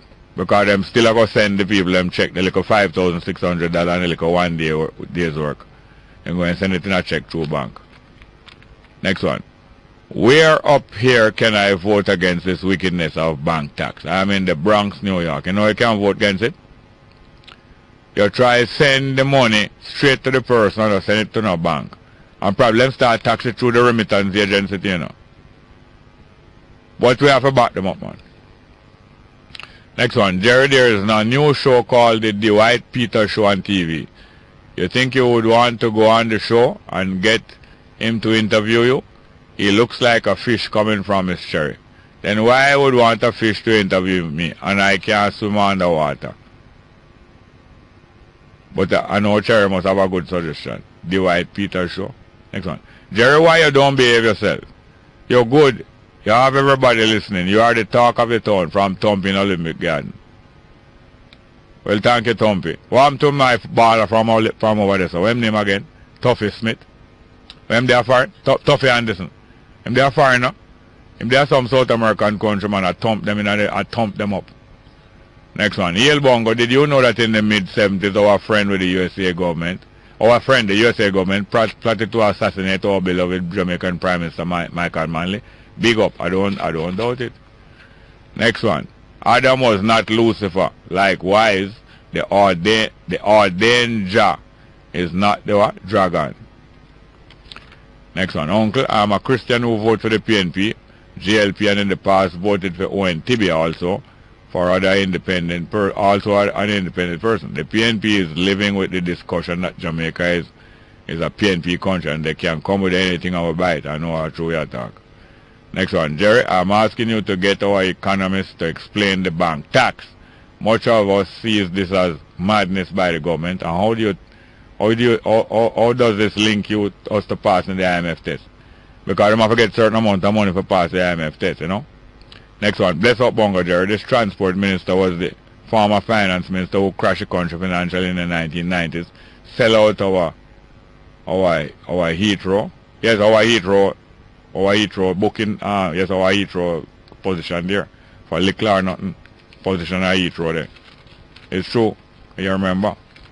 Good morning and welcome to Straight Up. Hello? Shalom. Yes, sir. What going on, sir? Well, I am holding on strong in my bedroom, although, boy, sometimes it's like you wonder where we are going, but because you have to have that confidence in direction, and we're not going to give up, you know, so we still live up and our Holy Spirit in the way that we ought to. Yeah, man. All the family. Them great, man. Give thanks, man. Big up Fred Speed. You know, big up Jamaica as usual. Yes, sir. Yes, yesterday I was watching my brethren, I think it's Profile name. Okay. It's Ian Boyne's program. Who was on? Miss Jasmine Ram, who was the attorney for Trayvon Martin. Okay. You know, and it was a well put together interview. Yeah. It's a wonderful lady. Yes. In what do you call it now, philosophy, so to speak. Yes. You know? And one of the things that I've learned, you know, that the Trayvon Martin movement was started here in Jamaica, you know. Oh, yeah? Yes. Because she was teaching here. She was teaching amongst her students. And it was right there and then that they formed the movement for Trayvon Martin. Where here was she teaching? To be honest, I don't know if it's UA or one of those colleges. All right, go ahead. To be honest, because I didn't get the name of the institution. Yeah, man. To be honest with you. You know? But then she had an admiration for Rastafari. Yeah. She said that Rastafari is respected internationally. Yeah. But just like how the Americans talk against the African Americans It is the same in Jamaica, where the Jamaicans talk against the Rastafarians. Some of the Jamaicans, some, yes. Some, yeah, to be honest with you. Some of the more vocal ones, yes. Most definitely, my brother. Thanks for the precise information, you know? Yes, sir. And she said that Bob Marley is one of her teachers. Yeah. They would play music in the class and discuss the contents of the lyrics. Yes, sir. You know? So this person really is a person who really looking within the reality of life, trying to pass the best information to the students. Yes, sir. And we have to laud her for that. Yeah. She spoke about His Majesty. Yeah. In the breaking down of the class barriers. Yes, sir. You know, because we really don't think we should really have different classes and the races, etc. Although she say race is important, but we should really see ourselves, all of us, as part of the human race. Yeah. Which I think is really good and healthy. Yeah, man. You know, and I just say that to say, well then, listen me. Keep the fight, my brethren. Yes, sir. Thank you very much. Because you are doing the work that you ought to, because you don't only speak for Rastafarians, you speak about the good Christians, yes, sir, the good Muslims, and all the other good people and good organizations in this world. Yes, sir. Thank you very much. What we are about. Yes, sir. Thank you very much. Yes, sir. Give thanks, my brother. Yeah, man. All right. Good morning and welcome to Straight Up. Hello. Indeed, Brother Jerry. Go on. Before I tell you about two extraordinary news on the international scene, I just want to make an appeal for the people in Treasure Beach, St. Elizabeth. Yeah. Brother Jerry, you know it goes without saying, water is life. Of course. Well, they are staring death. I don't know if I should say down the bottom of the well. Yeah, great pan dry. Indeed. Them need some water over them, I beg. Fresh water, not sea water. Exactly, fresh water. Yes, sir, go ahead. You know how we go, Brother Jerry, with nano water. Yeah, man, go The ahead. things stay away. Yes, Brother Jerry, I get to understand that tremendous support on the international scene in the world of football is coming for a player by the name of Alves, a black player, playing in the Spanish league. I get to understand that some racist fans fling banana out there on the field when the man was playing, Jerry. Yeah. And guess what the man do? It was a ripe banana. Yeah. He pick it up and eat it and resume his playing. Oh, yeah? Yes. I gathered a tremendous support on Twitter, Facebook, and you name it. I'll Pierce Morgan and heal him up. And some other big name players. Yeah. Them say it is full time this madness of racism stop. Yes, sir. Finally, Jerry, a 61-year-old teacher over there in Leeds, in England, met her demise at the hands of, allegedly, of a 15-year-old student when she was stabbed earlier today in London. Yeah. So trouble yard and trouble abroad. Yes, sir. We'll speak again. Thank you very much, yes, sir. Indeed. Good morning and welcome to Straight Up. Hello. Good morning. Next one. Good morning, welcome to Straight Up. Hello. Not there? Not there? Something very interesting. Today's Gleaner, page 11 of today's Gleaner, an article by Steve Liston. Steve Liston. Should Christians carry firearms? Question. And it's your automatic there placed on a Bible. And it is saying, from time to time we will hear people say, how can he be a Christian and he's carrying a gun? Or how can he be a pastor and he's carrying a gun? Some would respond, that's not right. We are living in a time now where many people don't value life the way they used to. Regardless of whether they are Christian pastor, Christian soldier, Christian police, Christian lawyers, Christian anybody, they have a right to carry legal weapons to protect their lives, properties, and families. And it's a whole very interesting article. And then he comes to her. When someone comes after you with deliberate evil intention, don't go back after them. At that point, it festers in the heart and becomes revenge. And if you kill them for that, it becomes murder, not self-defense. Luke 22, verse 33, 35 to 36 says, and he said unto them, when I send you out with money bag, knapsack, and sandals, did you lack anything? And they said nothing. Then he said to them, but no, he was a money bag, let him take it, and otherwise knapsack, and he was no sword, let him sell his garment and buy one. The Lord was revealing to his disciples, as he is to us today, that the times and states of things would change and even get worse, security-wise and economically. Meeting the needs would not be as it was when he was on earth, so they would need to ensure that they are prepared in the area of security. Believers must also accept the protection of an ordered government of the land, but the family is also the first line of government. But the family is also the first line of government. The man as head is responsible for the physical and spiritual protection of his household. Ephesians 5:25 says so. So as a Christian, would you allow the strong man to come into your house and ravage your family and rob you of your property? In the same way that the tablet used in the days of old and indeed very different from the tablets we use today, the sword was the #1 weapon of use in the battles and self-defense in the day of old. Today, a sword is outdated and is only used on parade in a military square. They have also upgraded from swords to guns. Things and times have changed. The gun is a more accurate and up-to-date weapon than the sword and the stone. There is nothing wrong with a Christian using a sword for self-defense.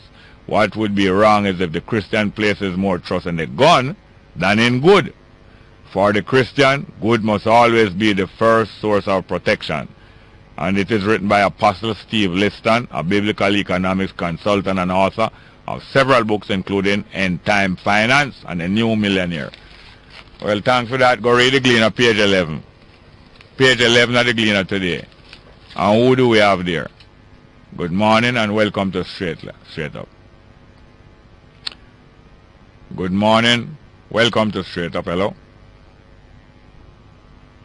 Are you there? Go ahead, please. There? Hello. Yes, good morning. Welcome. Yes, go ahead, please. Hear me, hi. Yes, I want one. Rastafari, Jerry, I never hear your voice me listening for, that's why I took so long to answer. Oh, yes. Yeah, man, give thanks and praise for another day, man. Same way. Thank you very much. And everything is good on the other side, sir? No complaint whatsoever. Alright, my boss, me give thanks for that, man. I kind of understand why you give me a buzz this morning, but you don't know everything cool that way, man, Okay, thank you very much. Yeah, man, every time, man. Yeah, man. Yeah. Righteousness to sign up. Yeah, man. Hail the old man for me. Yes, man, a good one, man. Yes, sir. Okay, so hold on for the break. Yeah? Why? Because you're going to take a break. Why come like you know the work? You know the work. I want to yell Kipling Nelson, you know him? You know anybody named Kipling Nelson? Kipling Nelson? Yes, sir. Yes, man, you're speaking to the Nelson, man. Kipling Nelson, my father, man, for down at 10 times there. Well, I want to yell him down in the 9 miles, eh? I want to suppose in a coronation market right now. Alright, he might keep sentence safe. Alright, let's go for a break. I look, it come like you know the work.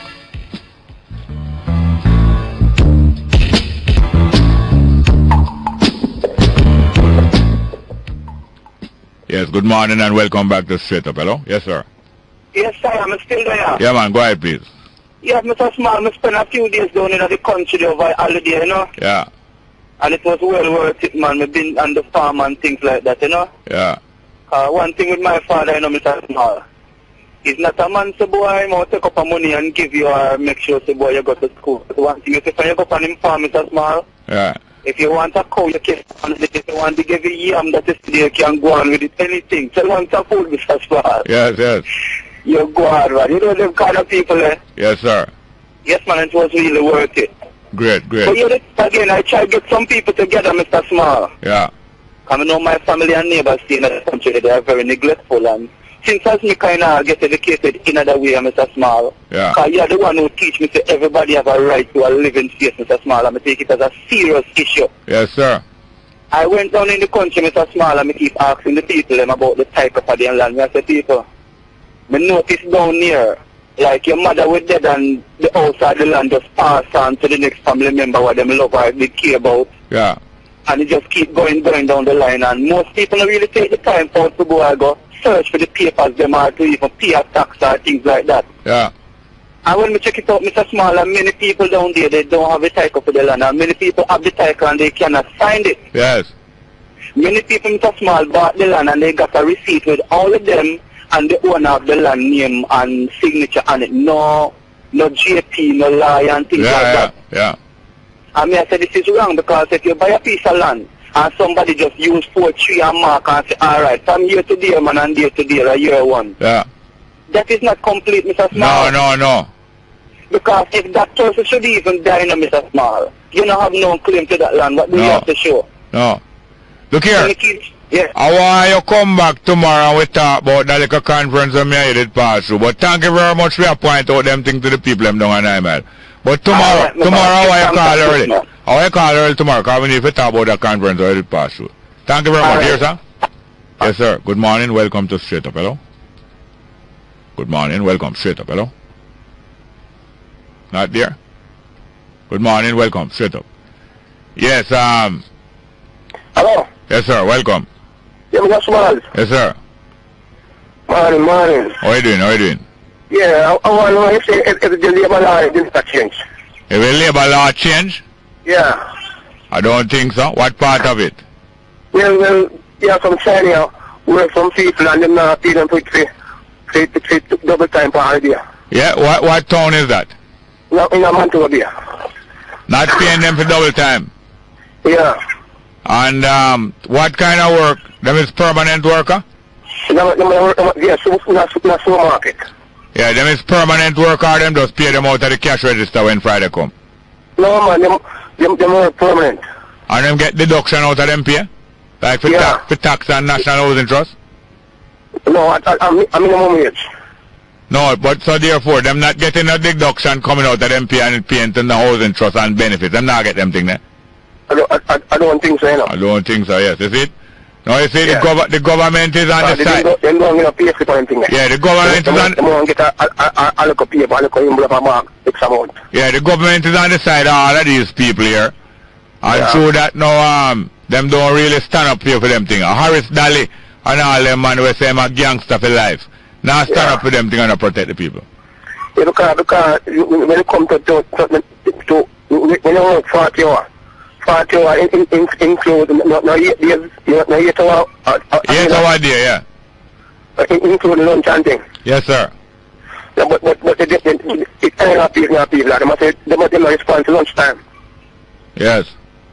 So I know if the Prime Minister can step in on this. Prime Minister, yeah, the Prime Minister can do it, you know. The Prime Minister can do it, but they're not going to do it because they are on the side of the China nationals. And they give the China nationals free visa to go to Jamaica, but they don't demand the same thing for Jamaica and have free visa for go to China. Yeah, and next thing again, what time is supermarket so that? 10 o'clock? I don't know if supermarket have a legal. I think that's supposed to have a legal time. I don't know what it is. 10 o'clock, and they must I know. Listen here. 12 o'clock, they must pay double fare. I know. And they get paid for that. I know. We have to go get together. I want to take a number for the year. You are in Moby, eh? Yeah. Don't hang up. I'm going to take a number for the year. Don't hang up, please. Okay. Please give me the next call and take that number, please. Don't let him hang up. Good morning and welcome to Straight Up. Hello? Good morning. Welcome to Straight Up. Hello? Yeah, good morning. Welcome to Straight Up. Hello? Yes, Jerry. Yes, sir. Go ahead, please. Yes, I read at the paper where yes, sir. Mr. Justice Ebert. Yeah. He doesn't like when you criticize Judge's decision. Oh. And he was not pleased. Yeah. No, he was definitely not pleased. So I want to know, these judges, they believe they are God, that every decision that they make, you must not criticize it whether it's wrong or it's right? No, they know that they are not God.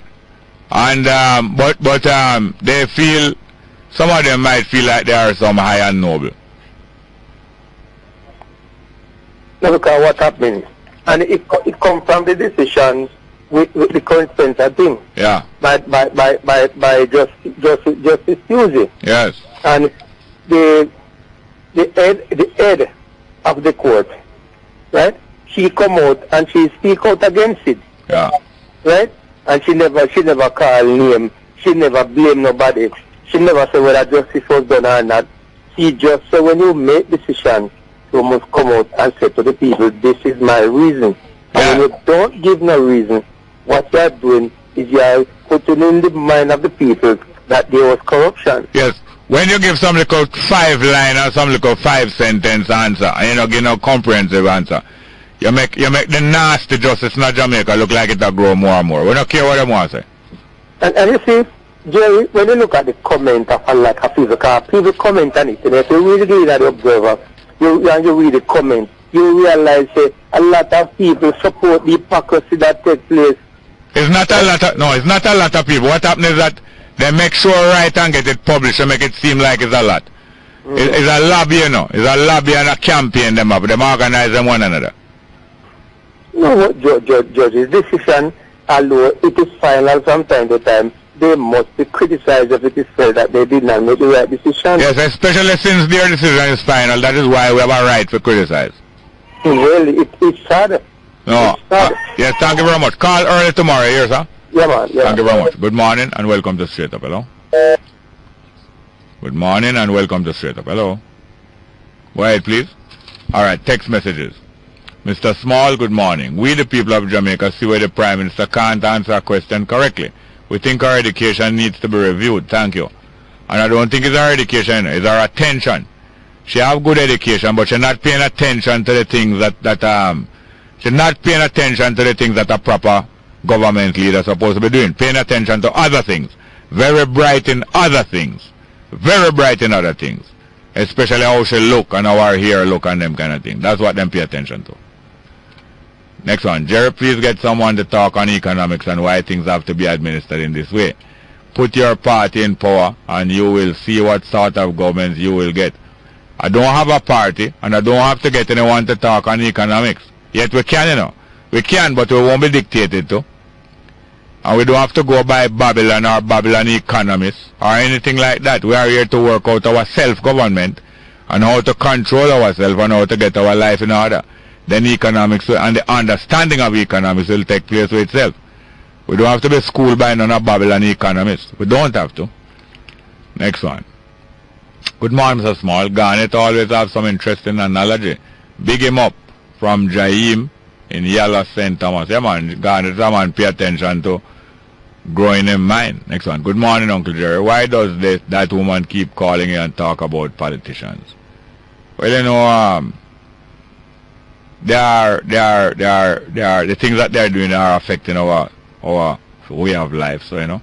Next one. Jerry morning. I saw a young PJ Patterson again a picture at Borry Boy funeral. Who is this Borry Boy? Borry Boy, one of the PNP gangster. Next one. Bongo Jerry, your first call this morning was imploring you to have uplifting conversation with your many callers. I think she is well off because she is one of the entire population who is employed. Yes, she is one of the PNP who say everybody have work. Next one. You chat too much, Jerry. Go check your head and your mouth because your mouth have diarrhea. Well, hear this now. You listen to the program, you're addicted to it though. Well, all you want to say, you're addicted to the program and you can't find nothing better to listen to. You can't find nothing better to listen to, admit it. Or do admit it, just stay there. I have diarrhea, that is a free-flowing bowels. But what you have is constipation. And you know what that's going to lead to? You're going to be full of what? It with a capital SH. You are already full of it with a capital SH. But I have diarrhea, I am empty of it. Boy, thank the Lord. We have so much thing to be thankful for. Next one. Brother Jerry, does Peter Phillips still work for the CIA? I don't know. You would have to ask him that. I don't know. Next one. Bonnie Whalers do more for Jamaica than you, Jerry Small. I don't doubt it. And that's why I'm getting the order of Jamaica. But who I do for now for is for Africa. So I do for Africa and Bonnie Whalers do for Jamaica. Give the text a big hand. How would you give the text a big hand, please? You play team song and now. Give the text a big hand. Yeah, oh, you're good. No, you're great.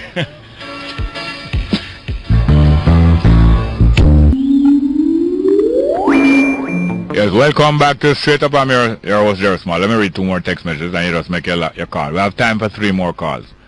Next one, Uncle Jerry. These times that we are living in now, the gunmen are going to just come to your yard and take our pot from off of the fire. Well, if him going to come our yard and take our pot off of the fire, well, we have to go arrange something for him now. We have to go take some fire off of the pot. You know? We have to go make the pot fire back. Not true. Him have to If him want to come eat our food, well, we have to go prepare some lead soup for him then. Lead soup, we say for it. Come feed gunman, lead soup. Next one. Hello, Jerry, you are the boss. My husband and I listen to you. Keep it up from Santa Cruz. Thank you very much. Thank you very much. Well, hear this now. We have time for a couple more, 3 more phone calls. But Matthew Mark, the metals will make a call. The metals will make a call. Matthew Mark, not true. Metal say Matthew Mark, I have time for 3 more phone calls. Straight up. Yes, just before I go to the caller, there's a question I want to ask. Anybody out there know? I understand like the old-time cyclist K. Burrell. K. Burrell is in Kencut. Is it true? Anyone know the whereabouts of K. Burrell, old-time cyclist to me? Please tell me. I really need to know. It would be so great if it's true that K. Burrell is in Kencut. Is it true? K. Burrell, where is he? Old-time cyclist. K. Burrell. Good morning and welcome to Straight Up. Hello? Hello, morning. Yes, sir. Welcome. Yes, Jerry. Welcome. Just have a topic. One point I want to make. Yeah. They Duncans to Clarkstone Road in Trelawney. Yes. Well, that road was a mess, Jerry. And I drove on that road Friday. I'm there? Hello? I'm there? No, I'm not. I'm back in Kingston now. Oh, I know you always come from Mobile. No. Okay, go ahead. Yeah, man. You drove on that road Clarkstone to Duncan to Duncan, but it is not 100% fit, Jerry, but it is a major thing to talk about. The road is very smooth and all. Yeah? I drove on it to the point to turn up to Spicy Hill there. Okay, yes. And the road, I tell you, it's good. Well, that's good to know, yeah. So I feel that give a taxi man them in Trelawney, in Duncan, a relief. That's good. And they came on the air a couple months ago and calling about that road. Yeah, man. That the MP promised to fix it. Well, the MP indeed promised to fix it and fix it. That's Atkinson? Yes, Mr. Atkinson. Yeah, man. I find that the rock call to Sligoville Road is very good to know. Yes. It's been some major work in the consent, you know, but it's taking time. So is him or the parish councillor? Well, it is both him and the parish council, you know. Yeah. It's both him and the parish council, you know, so one hand can't stop, so you have to... Oh, them is the 2 hand. So tell me something now. You have to use the 2 hand and do what is right. So tell me something now. You know Wanga got though? What? No, I don't know Wanga. Them the claims say down them come from? Well, the man can come from places and them talk about it when they never meet guys. Trelawney is a big place, no? Or maybe them... maybe them... I think the content is a big content, too. Yeah, no, maybe them deport them from down there. But thank you very much for that news here, sir. Okay, sir. Thank you very much. Good morning. Welcome to Straight Up. Hello. Morning and welcome to Straight Up. Hello. Not there? We lost that one anyway. Yeah, I'm going to read a little more of the article where this man Steve Liston, I think he's an apostle too. Steve Liston is asking the question: should Christians carry firearm? Well, he was quoting a man now in America about 200 years ago, 300 years ago. Richard Henry Lee, somebody who signed the United States Declaration of Independence and who to help form the Second Amendment to the First Congress, wrote, "To preserve liberty, it is essential that the whole body of people always possess arms and be taught alike. Interestingly, most wealthy people always teach their children at an early age how to use a firearm. There is no scripture in the Bible that said that Christians should not bear arms." All right, we're going to go to your call. Good morning. Welcome to Straight Up. Hello.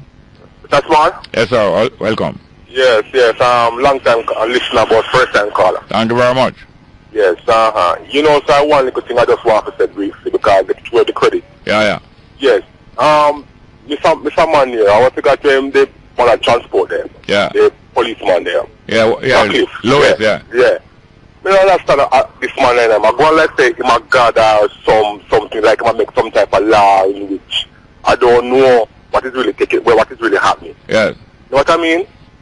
You know, because last night I was watching the TV last night and see, like the boy will have some bullies him. You know what I mean? Yes. And then worse now, when you have a bully like Omar Davis behind him, worse going like a bully, because Omar Davis is the bully for the PNP, you know. Boy, I tell you, man. Boy, I just thought me just have to say this last one. Well, thank you very much. Good observation. Yeah, Yeah, man. All right, so you take care of it. Thanks for the call. Call again. Good morning and welcome to Straight Up. Hello? Morning, welcome to Straight Up. Hello? Hello. Yes, sir, welcome. Are you doing? Yes, sir, welcome. Go ahead. Yeah, first time call about long time listener. Thank you very much. Yeah, man. Yeah, man. We want a revolution now, man. Well, you got it made. Yeah. So... I was just reading about the American Revolution. Go ahead. Yes. Ready long time, you know. Yes, sir. American Revolution was good. I don't know why a Jamaican Revolution would not be good. Right. Yes, sir. Let's well, thank you very much for that. Thank you. Call again soon. Thank you. I also want to thank my producer Tanya Richards, production assistant Mikala Johnson, broadcast technician Kevin Willis. I want to thank the maters because them say he's the light of the world, and it's true. It's true. Midday News, I'm Errol Lee. Coming up in this newscast, opposition spokesman on finance, Audley Shaw, expresses shock at private sector's position on proposed GCT amendments. Member of Parliament for Western St. Mary, Joylan Silvera, criticizes media coverage of the Vibes Cartel murder case. Child Development Agency accuses JFJ of undertaking unauthorized intervention, and Jamaica ratifies arms trade treaty. Now the news in detail. Opposition spokesman on finance Audley Shaw has expressed surprise at the position taken by the private sector against the government's proposed changes to the General Consumption Tax GCT Act. Yesterday, the head of the Jamaica Manufacturers Association, Brian Pengele, said if Parliament passes proposed amendments to the Act, it will mean the end of the local manufacturing sector and the loss of employment for thousands of people. Shaw says he's troubled by Pengele's comments, given that the government and the private sector have been holding meetings through various channels on the tax measures and other issues being proposed. Shaw says it's even more perplexing given the positive feedback the private sector had been giving to these consultations. Member of Parliament for Western St. Mary, Joylan Silvera, has blasted the media over its treatment of the Vibes Cartel case. Speaking during his sectoral presentation in the House of Representatives yesterday, Silvera said the media mishandled the broadcast of the Governor-General's throne speech in April with its interjection of coverage of the sentencing of Cartel and his companions on a murder charge. The media, in their wisdom, determined that the sentencing of the popular musical artist Vibes Cartel was more newsworthy than the Governor-General, who represents the Queen, our head of state. In airing of the Governor-General's throne speech was interrupted to celebrate the life of a man convicted for murder, who is loved and identified with the populace of Jamaica as world boss. You know, Mr. Speaker, if we, as those elected by the people, do not set the foundation for our people's self-definition and constitutional identity, then they will follow that cultural icon who emerges with the resolve to lead them, who provides them with a typical cultural definition of whom they are the people, causing the evolution of what is known as Jamaican subculture into a redefined culture. Member of Parliament for Western St. Mary, Joylan Silvera, speaking in Parliament yesterday. Vibes Cartel was sentenced to life in prison on Thursday, April 3, in Jamaica's Supreme Court for the murder of a former associate. Cartel must serve a minimum of 35 years behind bars before becoming eligible for parole. Member of Parliament for North East St. Anne, Shahini Robinson, has issued an appeal to Tourism Minister Wickham McNeil for help to the jet ski operators in St. Anne who need to secure required insurance to resume their business. In her contribution to the sectoral debate yesterday, Robinson said while the operators have been told they are now free to resume commercial operation, they are finding it hard to do so. She says this is because of the requirement for $2,000 per year insurance coverage. Robinson says the cost is extremely prohibitive as insurance companies are reluctant to allow the operators to arrange payment in installments. State Minister with responsibility for entertainment, Damian Crawford, says his ministry has identified 7 possible spots along the Palisadoes Strip in Kingston to establish entertainment venues for what has been identified as Jamaica's first entertainment zone. Speaking at yesterday's post-sectoral press briefing, Crawford said the Urban Development Corporation, the UDC, has identified the possible venues along the route to the Norman Manley International Airport. He said the next step with the National Environment and Planning Agency, NEPA, to ensure what is put in place conforms with environmental requirements. He says the number 1 consideration with an entertainment zone is that there can be no future housing development in that area. Those are the things I would say. We want to try it in an area. And the first year that we saw a zone against housing was the Palisadoes. What we have to ensure, as I said, is that you don't ask people, especially private persons, to invest in a D zone that eventually becomes a B zone or an A zone because a hospital is put next to it next week.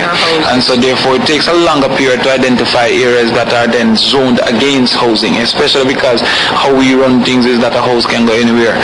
So what was agricultural land eventually become an apartment. What was water commission land is an apartment. So therefore we have to ensure that we don't ask for persons to invest nor sell a false hope that entertainment can go there till next year. Entertainment have to find somewhere else. So we're looking at the plans. We're having discussions with the Ministry of Investment. What are going to be the plans for the development of that site and how we can fit a zone inside it. State Minister with responsibility for entertainment, Damian Crawford. The Child Development Agency, the CDA, is accusing Jamaicans for Justice, JFJ, of violating procedure by undertaking an intervention project in 6 private residential child care facilities. According to the CDA, the pilot program titled Realizing Sexual and Reproductive Health Responsibility in the facility is unauthorized. The CDA says at no time did the agency or the Ministry of Youth authorize the program, nor did JFJ seek permission to undertake the project. The CDA says it is concerned that there was no consultation or opportunity to review the curriculum before the start of the JFJ program to ensure that the material was age appropriate and consistent with regulations governing the care of wards of the state. The CDA says while it welcomes partnerships with non-governmental organizations, rules and procedures must be followed. Jamaica has become one of 40 countries across the world to have ratified the Arms Trade Treaty, which was opened for signature at the United Nations in New York last June. Jamaica joined St. Vincent and the Grenadines, Burkina Faso, Samoa, Australia, Austria, Belgium and Luxembourg in ratifying the treaty at a recent special ceremony at the UN headquarters in New York. Ratification of the treaty will assist Jamaica to address the challenges related to the inflow of small arms into the country. The Arms Trade Treaty seeks to regulate international trade in conventional weapons in an effort to prevent their diversion from the legal market to the illegal trade. It also establishes common international standards governing the transfer of conventional weapons, including small arms and light weapons. Speaking at a press conference yesterday, Information Minister Sandra Fortner said Cabinet approved the ratification. She said approval was also given for new legislation to enable the establishment of a body as the designated competent national authority to monitor and keep comprehensive records, establish and maintain the control system and the control list where relevant. You're listening to the Midday News on News Talk 93 FM. It's 7.5 minutes after 12. Former Commissioner General of Tax Administration Jamaica, TAJ, Virali Latibadir, is taking her legal battle with the government to the UK Privy Council. Latibadir recently lost her battle with the Ministry of Finance over the termination of her contract. Last month, the appeal court threw out the case, claiming that the TAJ boss failed to file her fixed-date claim form within the prescribed 14 days. Her legal team has applied to the appeal court, seeking leave to take the case to the Privy Council. Latibadir is accusing the government of breaching her constitutional rights by forcing her out of her job. A male patient at the Kingston Public Hospital, the KPH, is currently receiving treatment for injuries he sustained after reportedly jumping from the 3rd floor of a building at the hospital. The incident took place at about 7 o'clock yesterday evening at the medical ward. Reports are that the man was being treated for seizures and had been admitted. Reports are the man climbed through a window and jumped. His injuries are reported to be extensive as he had to be taken for emergency treatment. Meanwhile, all elective surgeries at the Kingston Public Hospital have been cancelled. The Southeast Regional Health Authority, SERA, says it took the decision as repairs are being carried out on one of the main elevators at the hospital. The authority says the elevator being repaired is used to transport patients from the accident and emergency wing to the various wards, as well as other service areas such as the operating theatre.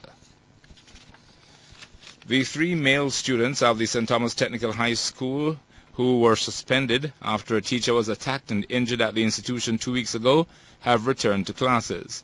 The decision to accept the boys back in school was made after the teacher who was attacked failed to attend a meeting called at the school on Monday. The meeting should have involved the school's administrators, the boys and their parents. The students were suspended after teachers staged a sit-in to protest against the alleged mob attack. That's the Midday News.